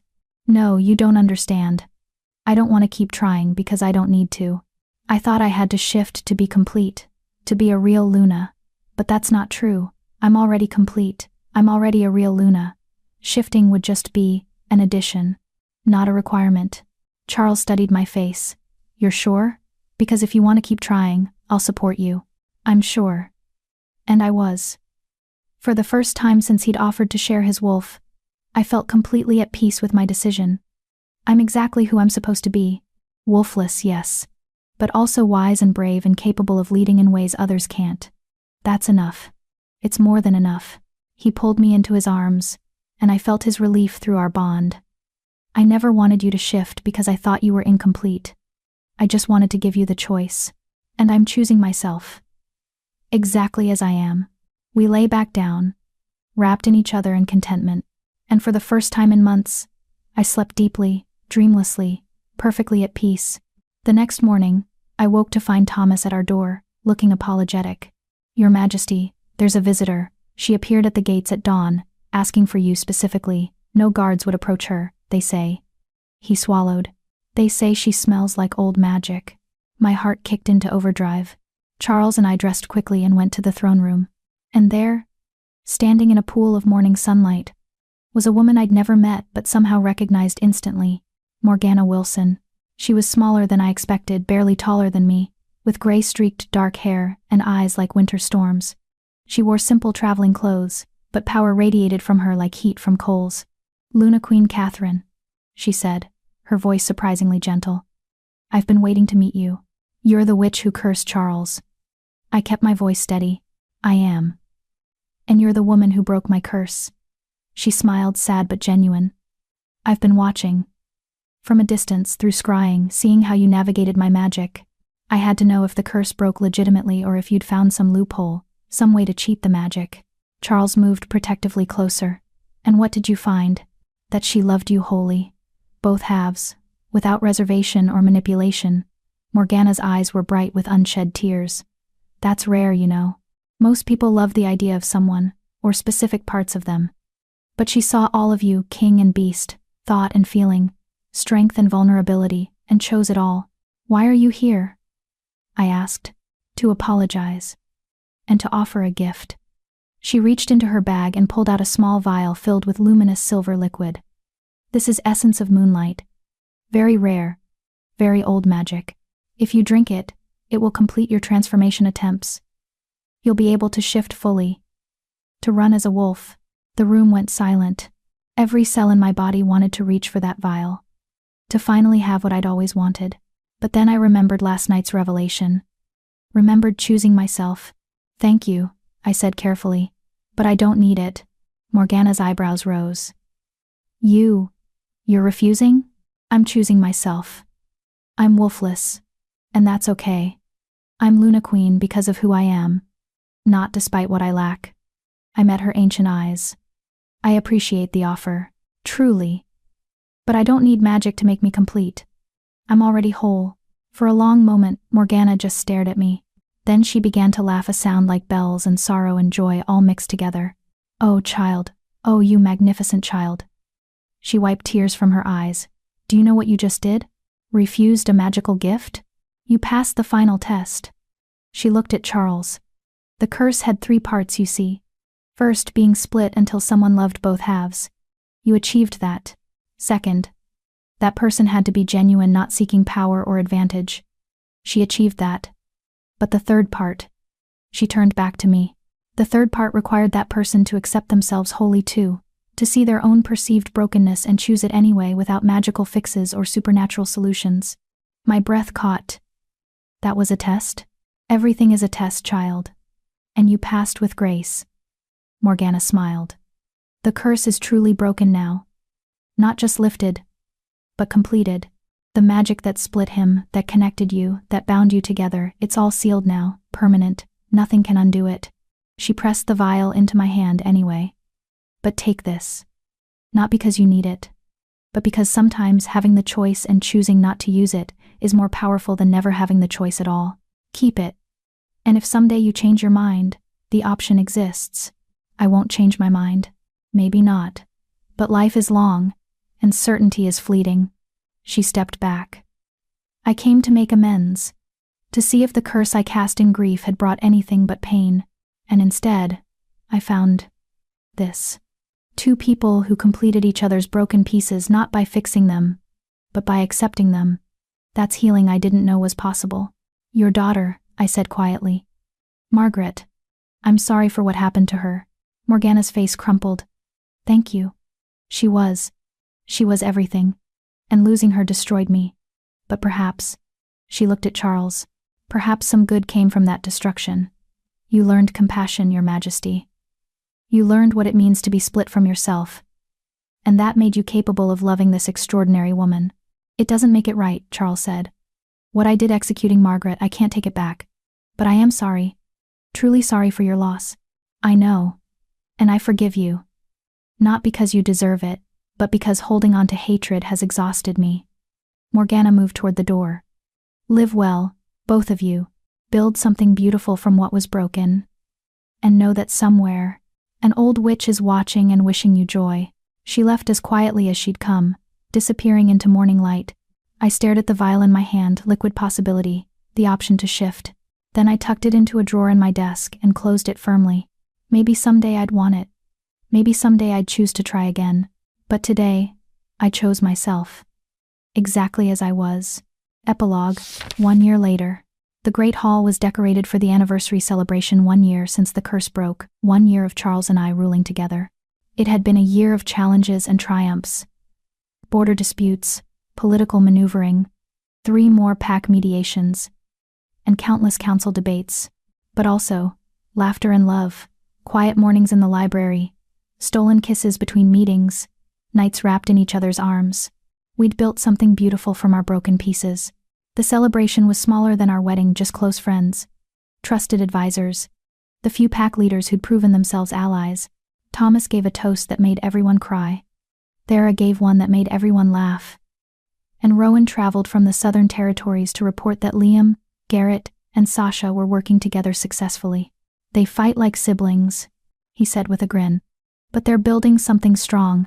And they credit you, Luna Queen, for seeing past their egos to what they could become together. As the evening wound down, Charles pulled me onto the balcony, our spot, where we'd stood a year ago, and marveled at being whole. Happy? He asked, wrapping his arms around me from behind. Completely. I leaned into him. You? More than I ever imagined possible. He kissed my temple. I have something for you. Charles, we agreed no gifts. This isn't a gift, it's information. He turned me to face him, his expression serious. I've been researching ancient bonding magic. Specifically, bonds like ours created by curse breaking, connecting souls that otherwise couldn't connect. Why? Because I wanted to understand what we have, what you did when you broke the curse. He took my hands. Catherine, our bond isn't just magical. It's transformative. You didn't just free me from the curse. You fundamentally changed how my soul works. Integrated my beast half permanently. Made me whole in a way I'll never lose. I know that. But what you don't know is that it works both ways. His eyes were intense. You think you're wolfless. But that's not quite accurate anymore. You're not wolf-born, no. But you're wolf-bonded. Connected to my wolf through magic so deep it's rewritten your soul's structure. My heart was pounding. What are you saying? I'm saying you're not fully human anymore either. You're something in between. Something new. He smiled. You're Catherine. Unique. Unprecedented. And exactly perfect. I don't understand. You asked me once what the beast was. I told you he was my heart. Everything I felt, but couldn't express. But that wasn't complete. Charles cupped my face. He was also my truth. The part of me that could see reality without the filters of logic and fear. And when you loved the beast, you gave me the ability to integrate that truth, to be honest and feeling and whole. And you gave me? I prompted. Purpose. Value. A place to belong. His thumb stroked my cheek. But more than that, you gave me hope. The belief that broken things can still be beautiful. That imperfection isn't the same as incompleteness. We saved each other, I said softly. We chose each other. Every day. That's what the riddle meant. A promise given freely, binding without force, capable of being broken but held strong through choice. I looked down at my hand, at the wedding band that had replaced the promise ring. The moonstone still gleamed in the center. I love you, I said, both halves, always. And I love you, all of you, wholly. We stood on that balcony, as stars emerged overhead, 2 people who'd been called broken and had proven the world wrong. Not by fixing what was fractured, but by choosing to be whole exactly as we were. Far to the south, in a small territory where 3 unlikely leaders were building something new, Sasha stood beneath the full moon and smiled. She'd just received word. The Luna Queen was hosting a summit next spring.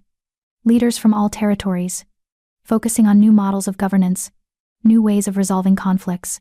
A summit led by a wolfless Luna who'd proven strength came in many forms. What are you smiling about? Liam asked, joining her. Change, Sasha said simply. I'm smiling about change. And in the capital, in the royal chambers, Charles and Catherine fell asleep wrapped in each other's arms. 2 souls, once split and separate, now bound by choice. 2 people who'd learned that love wasn't about perfection or completion. It was about seeing someone wholly broken pieces, imperfect parts, beautiful truths, and choosing them anyway. Every single day, forever.